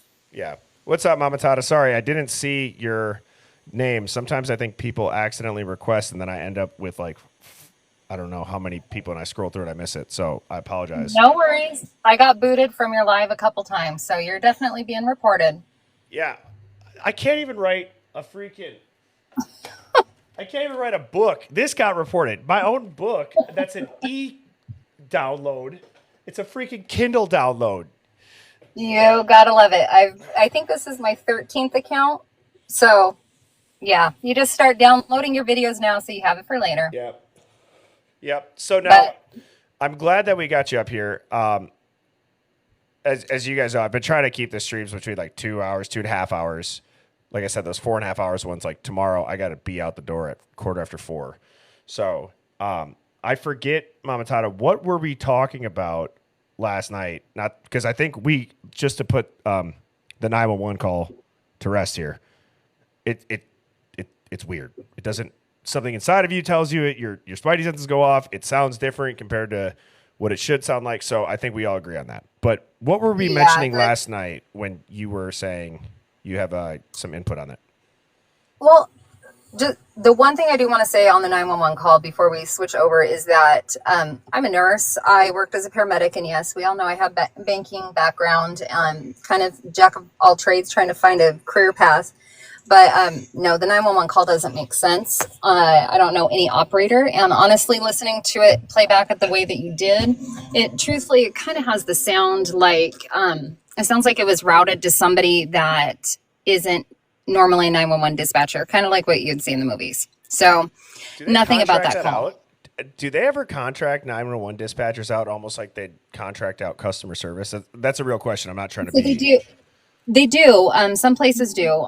Bigger cities where I work as a nurse, sometimes in travel, they do. And they also kind of have a centralized hub where they will say, do you need fire, emergency, or police, or fire, medical, police? And then they might send out the fire department first because they're usually closer. So when people understand how the routing of ambulances go, that makes sense. But it's the fact that when you're local, you know that there was already rumors of something going on at the house way before the call was made. So I think that if this was a true call, I think that this person on the other end of the line knew it. But the questions she asked, some of them were legit questions you'd ask, but not in the order and 911 dispatchers are supposed to take out their emotion. They can have emotion right after the call. But in the moment, they're also supposed to de-escalate the situation. The thing that's weird about what is said is when Dylan says, can I just tell you what happened last night?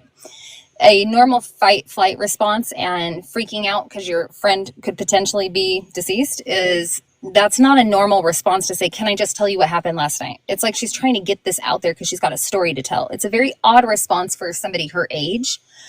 So when you know the psychology behind a fight-flight response and the hormones and the adrenaline and how that works, that's not a normal thing to say to somebody on a 911 call. You'd say, I think they are such and such. I think they are passed out. I think they are gone. I see all of this. There's just too much to unpack that the call doesn't make sense. Yeah. And as far as... Oh, sorry, Bertie, go ahead. I was just going to say, I think you hit the nail on the head, too. Like, at a certain point, there's like... I would say too, take the roommates out of it. Thanks, babe. Take the roommates out of it, and it's like, what level of like professionalism do we expect as civilians from people that do know? Like, I think we can all agree there are really great police officers, really great nurses, really great firefighters, so on and so forth. That's like a line of work where I feel like just. Not that your effort's not there, but if you're just not good at your job, that's one of those, like, where do you draw the line? Because people's lives are at risk. Well, and, that's with what I do. We have to have those conversations with people of, you're going to have to push really hard. Like, you might feel a rib crack. You might feel this. You might hear this. We prepare them for the next step of the procedure and ask them, is there anybody else who can, or can you yell for help? There's things that you say to guide them through it, and that just none of that happened. So that tells me that whoever was on the other end of the line, the callousness tells me either they've been there too long or that it wasn't a legit person from a 911 dispatching. There's something off about that person's monotone voice. Something's not right. It just doesn't add up in any capacity. I know. We said we were going to put it to rest, but now that you just say all that, it's like.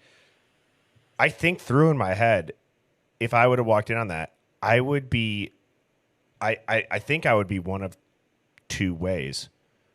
I'd be just stone cold shocked and silent and frozen. And now, again, initially, but then I would be like fumbling with my phone, like dialing 911, and then I feel like I would be yelling, getting it out as fast as I could. Do you know what I'm saying? Yeah, so there is a lot of training that goes into these kind of calls, and also being the person who reacts. So my daughter's one of the people that the world could come crumbling down and she'd be standing in the rubble crying, frozen. I'm somebody who goes into action with no problem, and it's just how we're wired.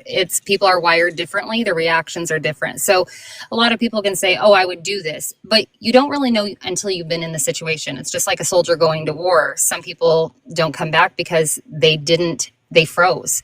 And other people, we had a guy who was one of my patients who was well known in the Middle East in the Afghanistan war.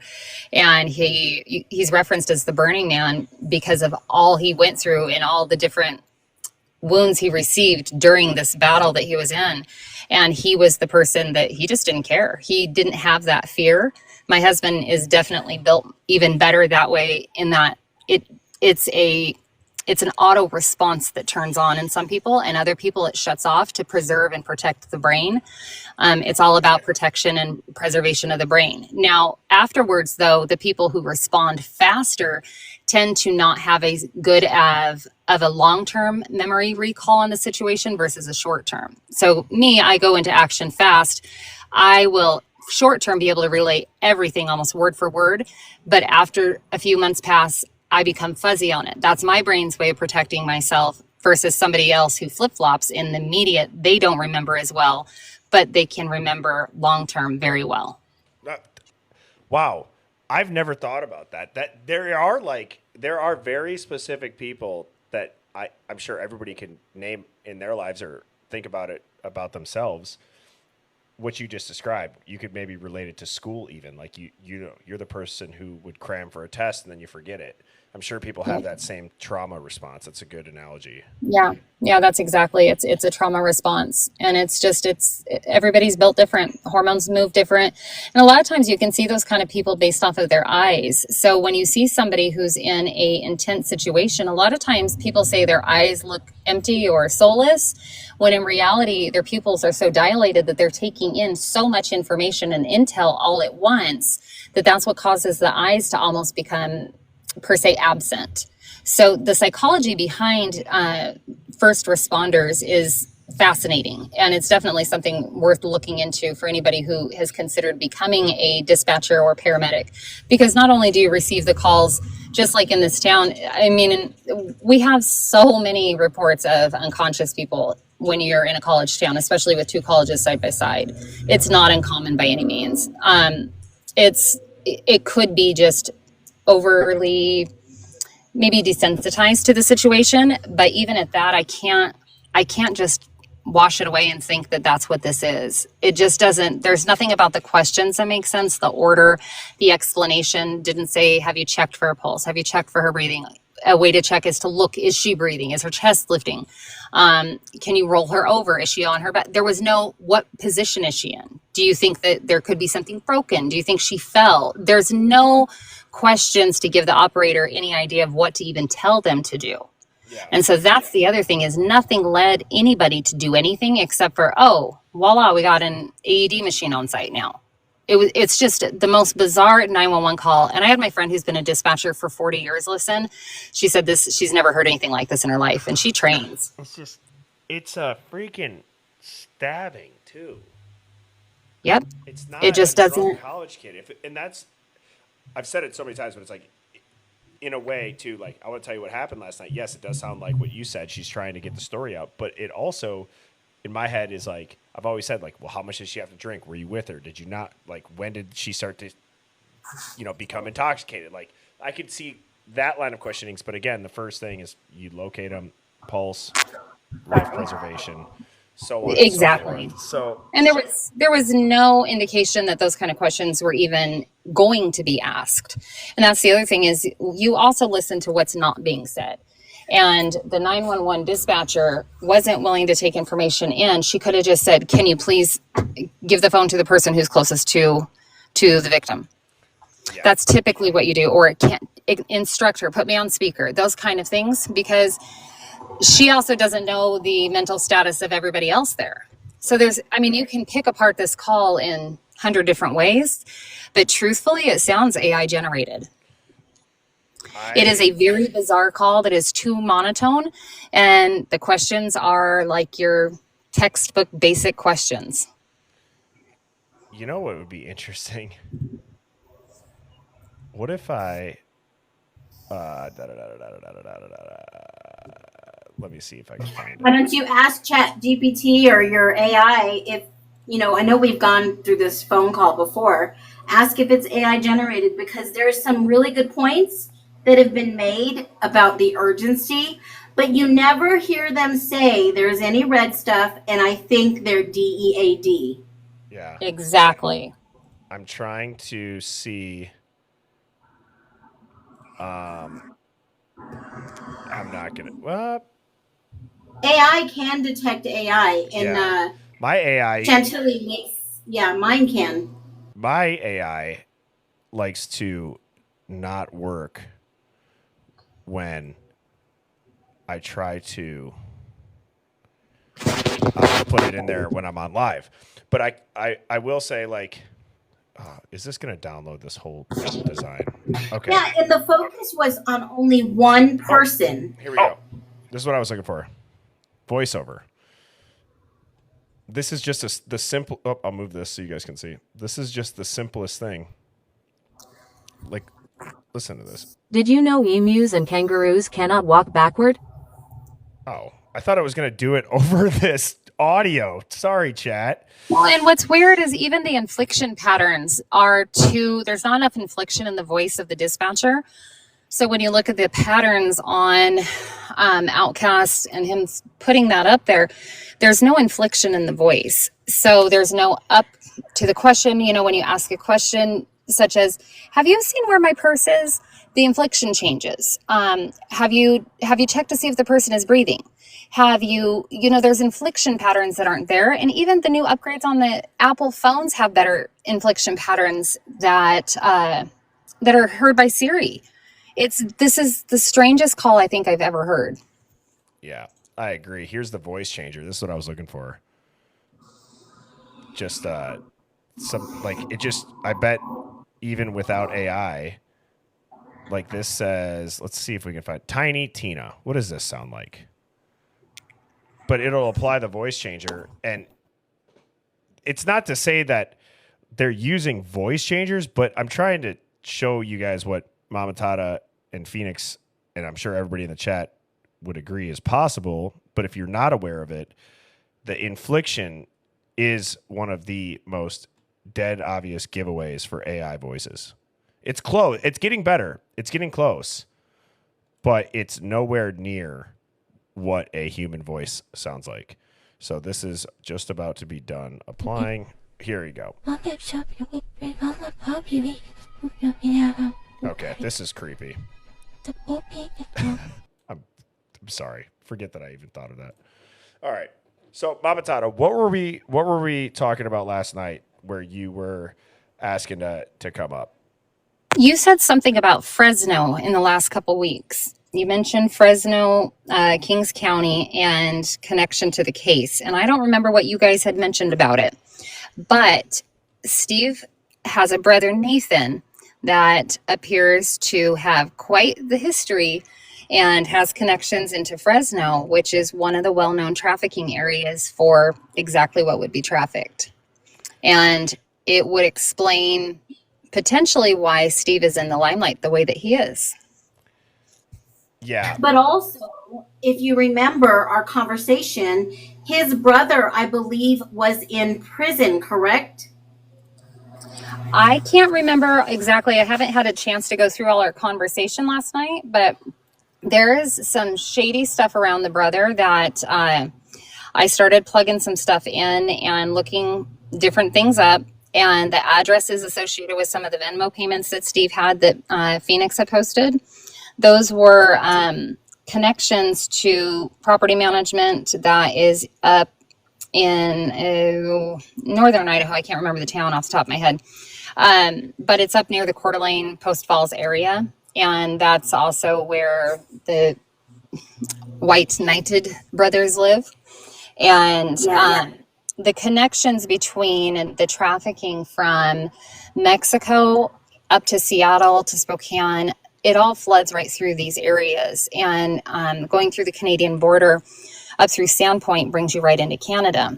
And Nathan has quite a background. And even if he wasn't necessarily there specifically, there could be a big connection that's being missed. And it could be why Steve is trying to wave a flag in another direction.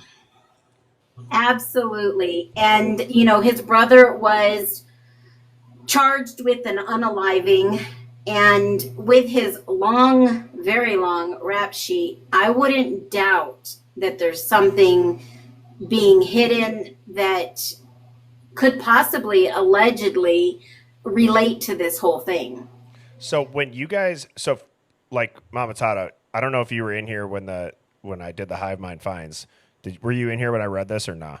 Yeah, I was. What do I you was think watching about that type of stuff? I'm always curious. Which part in particular? Well, just the level of detail and the names and this is what was going on right before. This person was upstairs on the 3rd floor. This person did it on the 2nd floor. These are the 2 cars they took. This is the parking lot they were in. This is where they fled. Like, it just seems too specific. It is too specific. And it's well known that people will insert themselves into cases so that they can control a narrative. And I have said from day one that Joe gives me the creeps. And the fact that he also has potentially a camera on the soda can he was holding, which has been caught up close on video, and it definitely looks like it's potentially a camera, and you can watch him twisting it. I think Joe's assertion of the situation at the grub truck was too much. If he would have just said, yeah, it was drunk girls at a taco truck, like, no big deal. They're at a sandwich truck, no big deal. But he put in so much detail that either he wants to be looking important to the case so that people rely on him and he gets the fame, or he potentially is the incel that everybody's discussed. And honestly, he plays such a vital role at that grub truck. If you watch him and only him and how many interactions that go on, even the interaction with Maddie. Yeah. And then you think about his career choice. I think he was a contractor, allegedly built products and houses and things of that. And then he goes to work for the University of Idaho as a customer specialist, relationship marketing, just for a short while. And then he leaves to move back to the Tri-Cities. All public information I'm sharing, it's all out there. You just have to look. And then he goes to work for a medical company in the Tri-Cities. So he leaves that area all completely, but I believe he has a connection with the property owner that owned 1122 before he gave it to the University of Idaho, allegedly. You know, you said the medical company. So Katie Short Gowler is married to the Uber driver, and she had photos on, God, I hope I didn't delete them. She had photos on Instagram, and her husband's shirt and hat had a medical company listed on it. And I don't know if it's the same one, but it just happened to pop into my head. He's wearing a blue shirt, and it has medical, it's a medical supply company of some sort. I'll send you what I found, but I don't know if it's, this is a medical company that specializes in men's dysfunction and women and men weight loss. And he works in marketing now. So I thought that was a little sus. But, you know, I mean, it's freedom of speech. This is all alleged speculation. That was a really quick jump in careers. You know, Phoenix, what's interesting is that notice how everybody that's connected somehow in weird ways happens to have worked at the university in some or area in some kind of community relationship specialist. That's a background on a lot of people. And he's hanging out with somebody that works potentially at the police department. Yeah. this case will never make sense until they actually have the evidence that they need. And I keep trying to tell people this. I try to keep my face off the internet for the most part, just given my work. I keep telling people, you could go to Big Five and you could handle an item there. You could take it in and out of the package that you would potentially wear it with. And that right there is touch DNA. So everything that you touch today has touch DNA on it. And that's the problem. And people don't realize that this is a very slippery slope to hang someone on something like this and use this type of end-all game off of something like this. And that word has gotten out that is the item that connects him, but everybody is just saying that the stuff under the nails is no big deal. Yes. And I remembered, Mama Tata, what you were saying as far as connections that made it pop into my head. You were saying that you had did some digging into the family tree of Steve G, or the connections to the G's. I could have swore was what prompted the chat flooding with people wanting you to come up and talk about it. Oh, Lordy, I'd have to go back and look, to be honest with you. I was driving. Yes, I was. It very well could have been me, because I was or the Graves doing a bunch of digging, and I do know that the chat that I use and draw the connections, and I put minimal data into my chat. I actually used a prompt that somebody else sent me from Australia, and it started the chat the way that would be going in a different direction. And the information that it has spit out, it's just everything circles back to Steve somehow. And Steve has another side of the family. This was one thing, is that I was digging into it, and he has another side of the family that he doesn't talk about. I believe he has 8 kids, if I'm not mistaken. He has a son, and there was a part where he slipped up on one of the interviews where he started to say, I have a child who still goes there. So he didn't want to mention the son, which I can understand for privacy reasons. But there is beef between a couple of the family members on TikTok. It's been a very odd road to travel down watching him, but everything always somehow loops back to him. Well, and when the pie charts are drawn and the flow charts go, it somehow connects to him every time. Well, and I got tagged in a video and I watched a few minutes of it. It was a longer form video, but I was skimming it to get the gist of it, and it was even look at their family page, right? That it got taken down on Facebook or whatever. They blamed it on the quote unquote pro burgers reporting it. I don't think that you've really coined the term innocent until proven guilty pro burger. And then you're going to say I'm sorry. I'm not saying that maybe people haven't reported it, but I don't think it's because they're pro burgers. Maybe they have an issue with people personally, or who knows, but it's people report shit. They're trolling you. Like I just was saying, people have reported the book that I wrote. People have reported so much shit. So to say that it's just the pro burgers, I don't know about that, but I don't think. I think the mentality, sadly, like you're saying, they're calling it pro burger, but in reality, they don't realize that what they're doing is actually they're trying to frame the 2 girls as victims, when in all actuality, they might not be. And that's what anybody who's saying hey, we need to slow down and really look at the evidence. Everybody who's on this type of chat, that's what we're saying. We're saying, look, everything needs to be examined before you go and put a casing in someone's hand to use on another human being. And to just jump to a conclusion because of a item that was found that supposedly had no red liquid on it in a gruesome scene like this, it just doesn't make sense. So I think they're trying to come to the defense of the girls, but not realizing what it really could cost somebody who didn't do a thing wrong.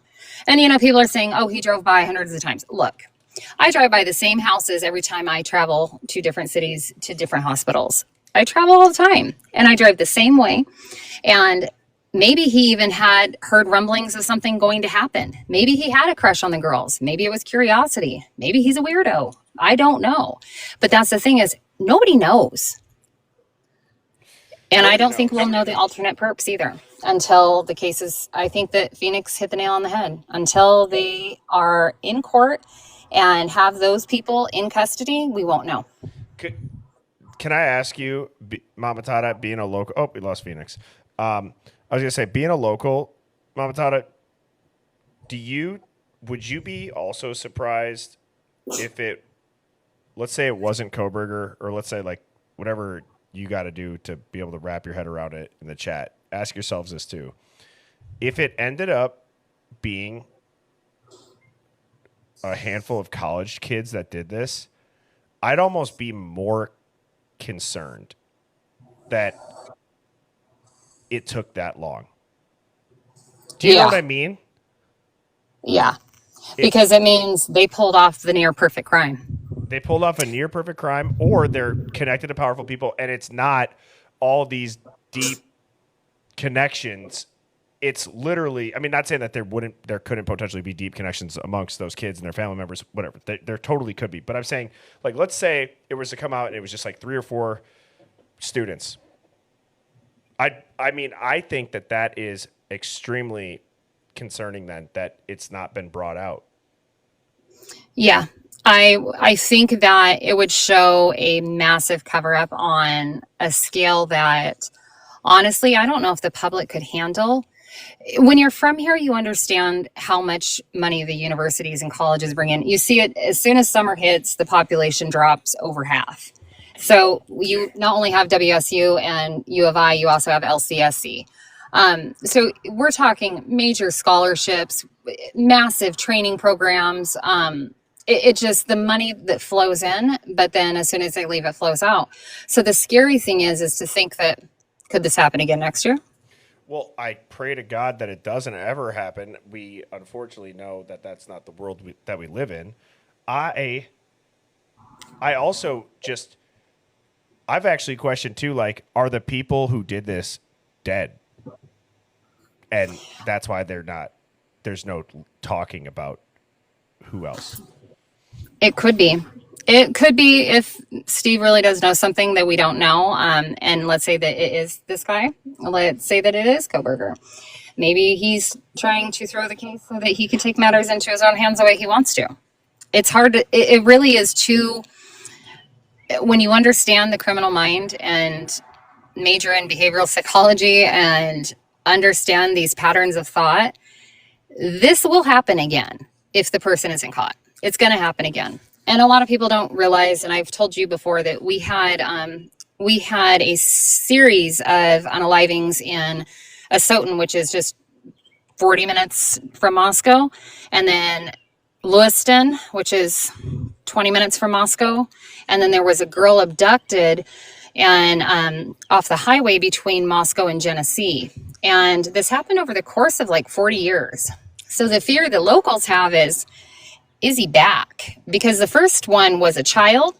The next one was 3 young kids in the Civic Theater in Lewiston. And then the next one was a single woman. And it was actually there was an episode, it was Discovery HD. And I think it was, I think it might have even been called Criminal Minds, where they would actually go into prisons and talk to the people on row who they wanted to get insight from, and they would say, how do we solve this case?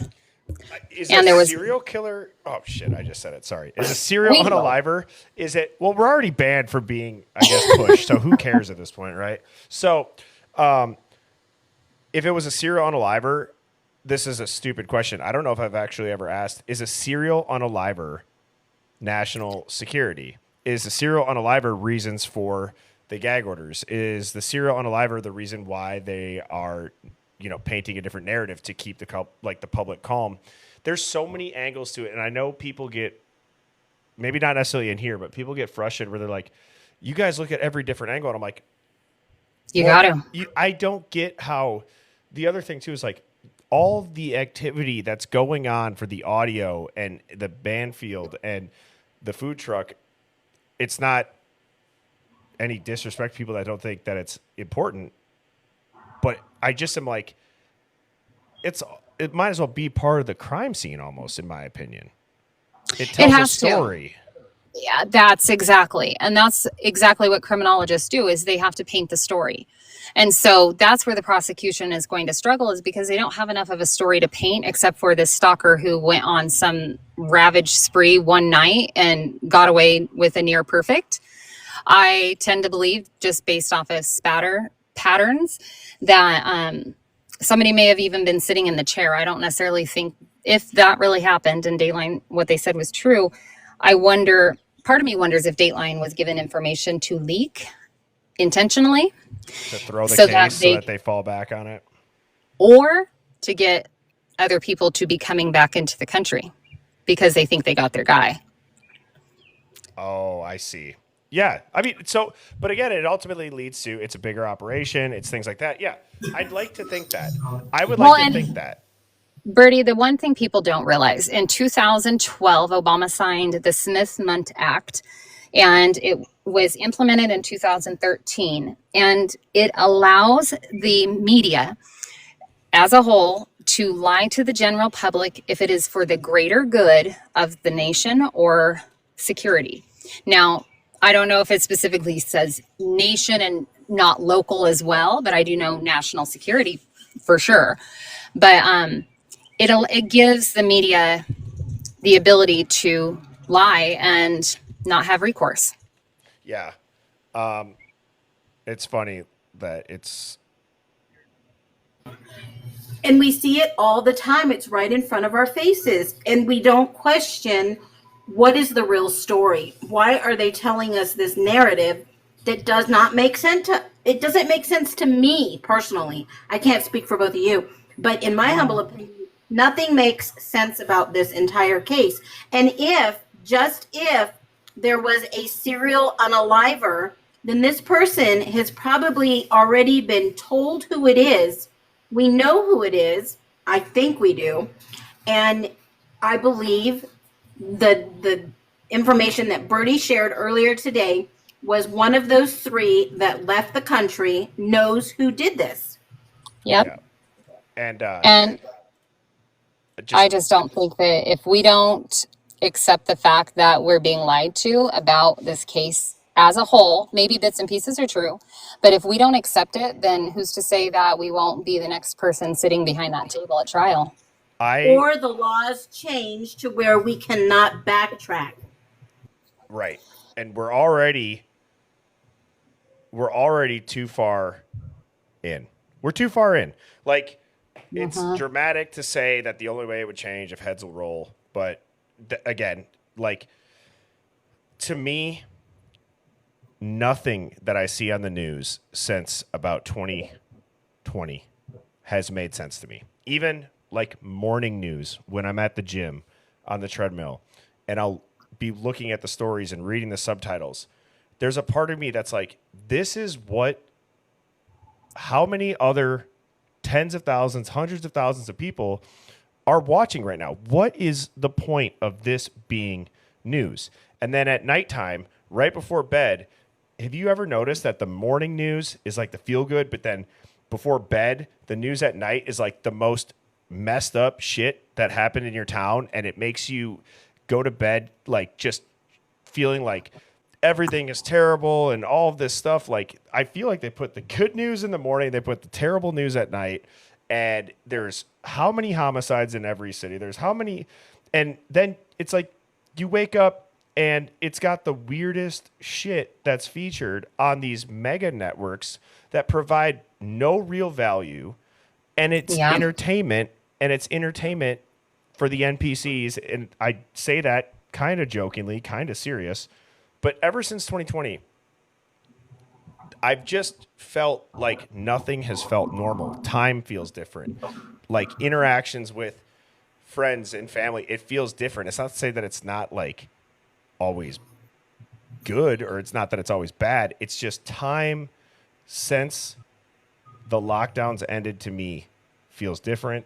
Events that used to feel fun are not as fun or as fulfilling. The way that I think about stuff, it's like, I wouldn't even say that it's like, oh, well, I'm just like awake now. No, I just think that the world is an angrier place. there's no neighbor, like there's no sense of community. If you live in a community with a sense of community, I feel like you're lucky at this point.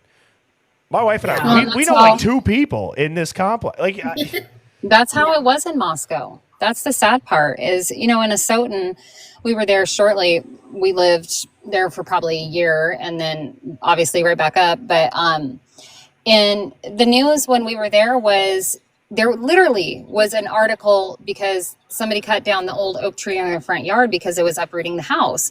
Then we go down to California for travel contracts, and we are literally sitting here watching where somebody got pewed in the back 27 times as he was jumping over a fence running from the police. So that was our first set of news when we came down here. I was like, not going to have it. Yeah. So there's a shift. It's almost like ever since they fired up that big metal thing on the other side of the country that CERN. Oh, yeah. Don't even get me the giant particle collider that just makes us jump realities and shift into a different timeline. And, like that's your segment for next time, Birdie, is you gotta start talking about people having those timeline shifts. I've got stories for days on that one. And I think that people who have those kind of weird stories, who are more we're more prone, I think, in general, to seeing things just more cynically at this point. Yeah, I don't believe anything. I think the headlines, like, I don't know. I feel like sometimes I could read headlines and be like, I know what this article is going to try to push and, whatever. But that is also what the headlines are for. It's headline news, right? And I was just going to say... sorry. I was going to interrupt you really quick. With the with all of the articles and watching, as we all know, the Project Mockingbird, obviously that was released to CIA, but the interesting part about that is that doing traveling like I have been able to watch news from all sorts of different areas. So I can tell you all the various towns, counties. You've got counties in California and Spokane and Moscow and Lewiston, and you have all of them on there. Yes. So it's another one that I'd be curious for the chat. Type a 1. One of the trippiest things that I don't know if it happened to me. That's what makes me also think about it, where I'm like, maybe it did. Has anybody ever like been in a situation where it's like, and I don't want to like freak anybody out or make them uncomfortable, but it's like, let's say like you were driving and like, you got into a car accident. But like, absolutely. But like, oh my God. Have you guys? Yes. I'm trying to explain it. Like, you knew that something bad happened to you, but it didn't. And that makes me think, did you die and your consciousness or your soul just jump timelines? Yes. So I'm going to give you this. I think I gave it to you maybe a couple months ago, but I was driving and I was turning left and the light I could have swore was green. And my daughter just about freaked out because the light was red and this guy came across and I feel like he just went right through us. And my daughter and I were so freaked out. We thought we weren't even here anymore. It's trippy. Look at how many ones are in the chat. Well, there's a lot of ones in the chat. I had it where I can remember it clear as day. I was in high school leaving my buddy Cody's house, Town Line Road. And I pulled out in a little 2000 Toyota Corolla that was a rust bucket. And I heard screeches, and I just remember thinking to myself, how am I still driving down this road? And it's like something that has been so impressionable on me that I'm like, where did the car? Is it in the ditch? Did it whatever? And like I was just freaked out. Like felt like, oh, thank God I didn't get hit. But I have like played that back out. I was traveling pregnant when we started hitting Afghanistan after 9/11.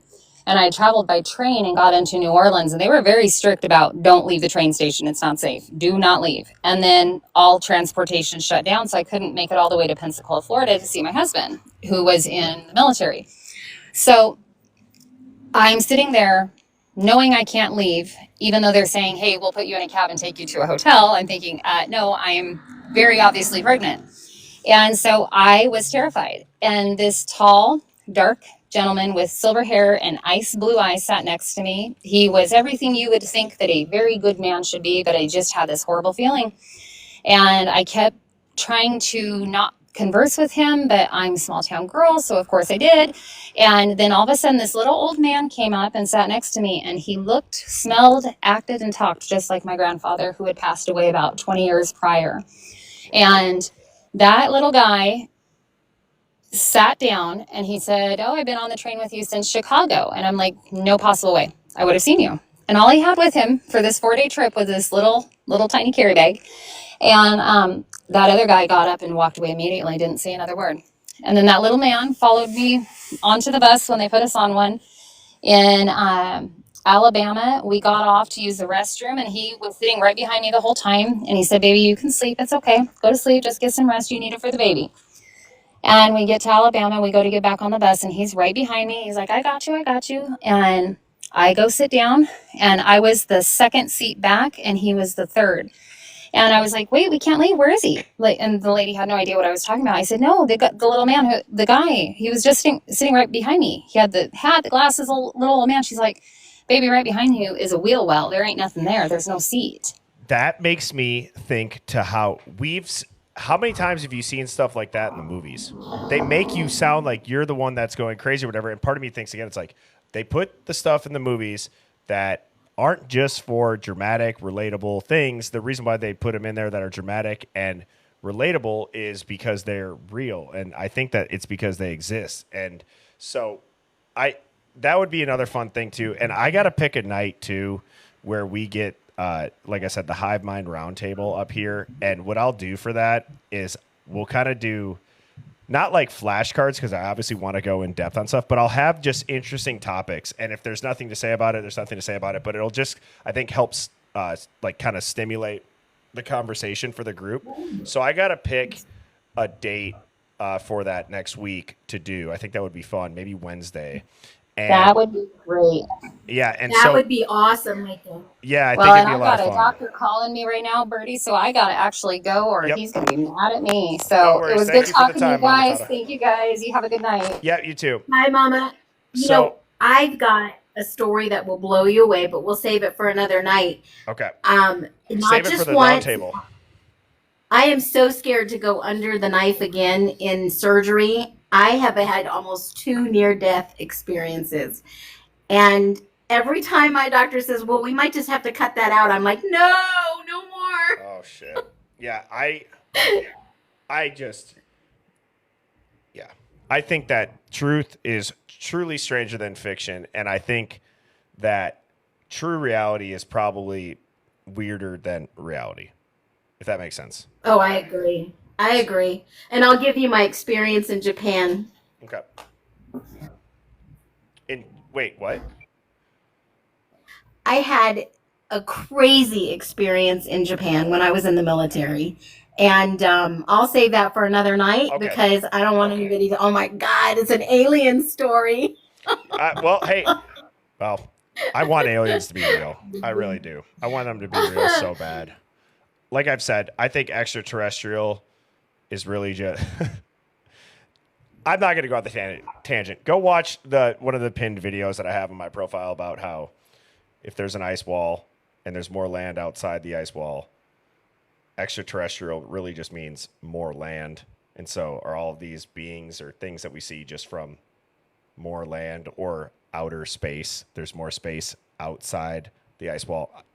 So play on words. Some people will get that and be like, yep, I've been saying that. Some people will be like, Birdie's lost his mind. So with that being said, I'm going to finish this stream with a video. If you have not seen this, it's crazy. And it just goes to show you how easily the news can control the narrative all over the country. Hi, I'm Fox San Antonio's Jessica Headley. Awesome. And I think that...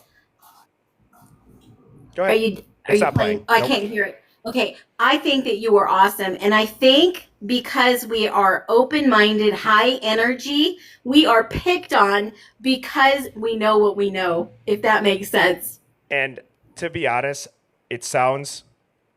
it'll make me sound like a cornball when I say, like, I'm not affected by it. I genuinely don't care. I don't even care to look at it.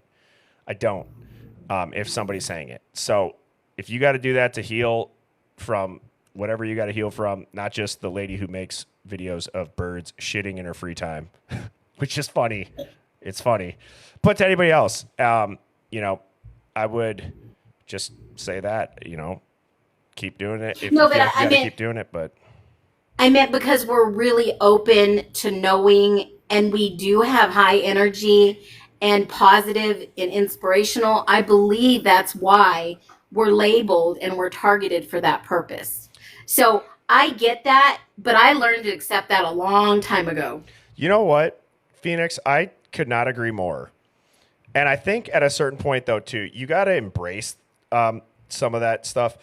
What if we, on birdieBombshell.com, where the hoodies and the red pill gear is available, what if we took that animation and we put it on a T-shirt? I think that would be hilarious to wear on a stream. And Oh my God, that's awesome. I've not. She might be the biggest fan of the stream. Nobody has ever made multiple 30-minute videos about the stream and even designed me art and animated stuff. So I think it would be a good tip of the cap to her to do that. And as a you know, thank you for tuning in every night and designing this. So anyways, shout out to the mods, shout out to designing this. So anyways, shout out to the mods, shout out to You're all good. No Of course crash it out goes tonight. No, I'm going I to make crash you out a enough. shirt. Yeah. Not Yeah. you. Yes. You should just like have Zero with a shirt with a line through it. No crashing out.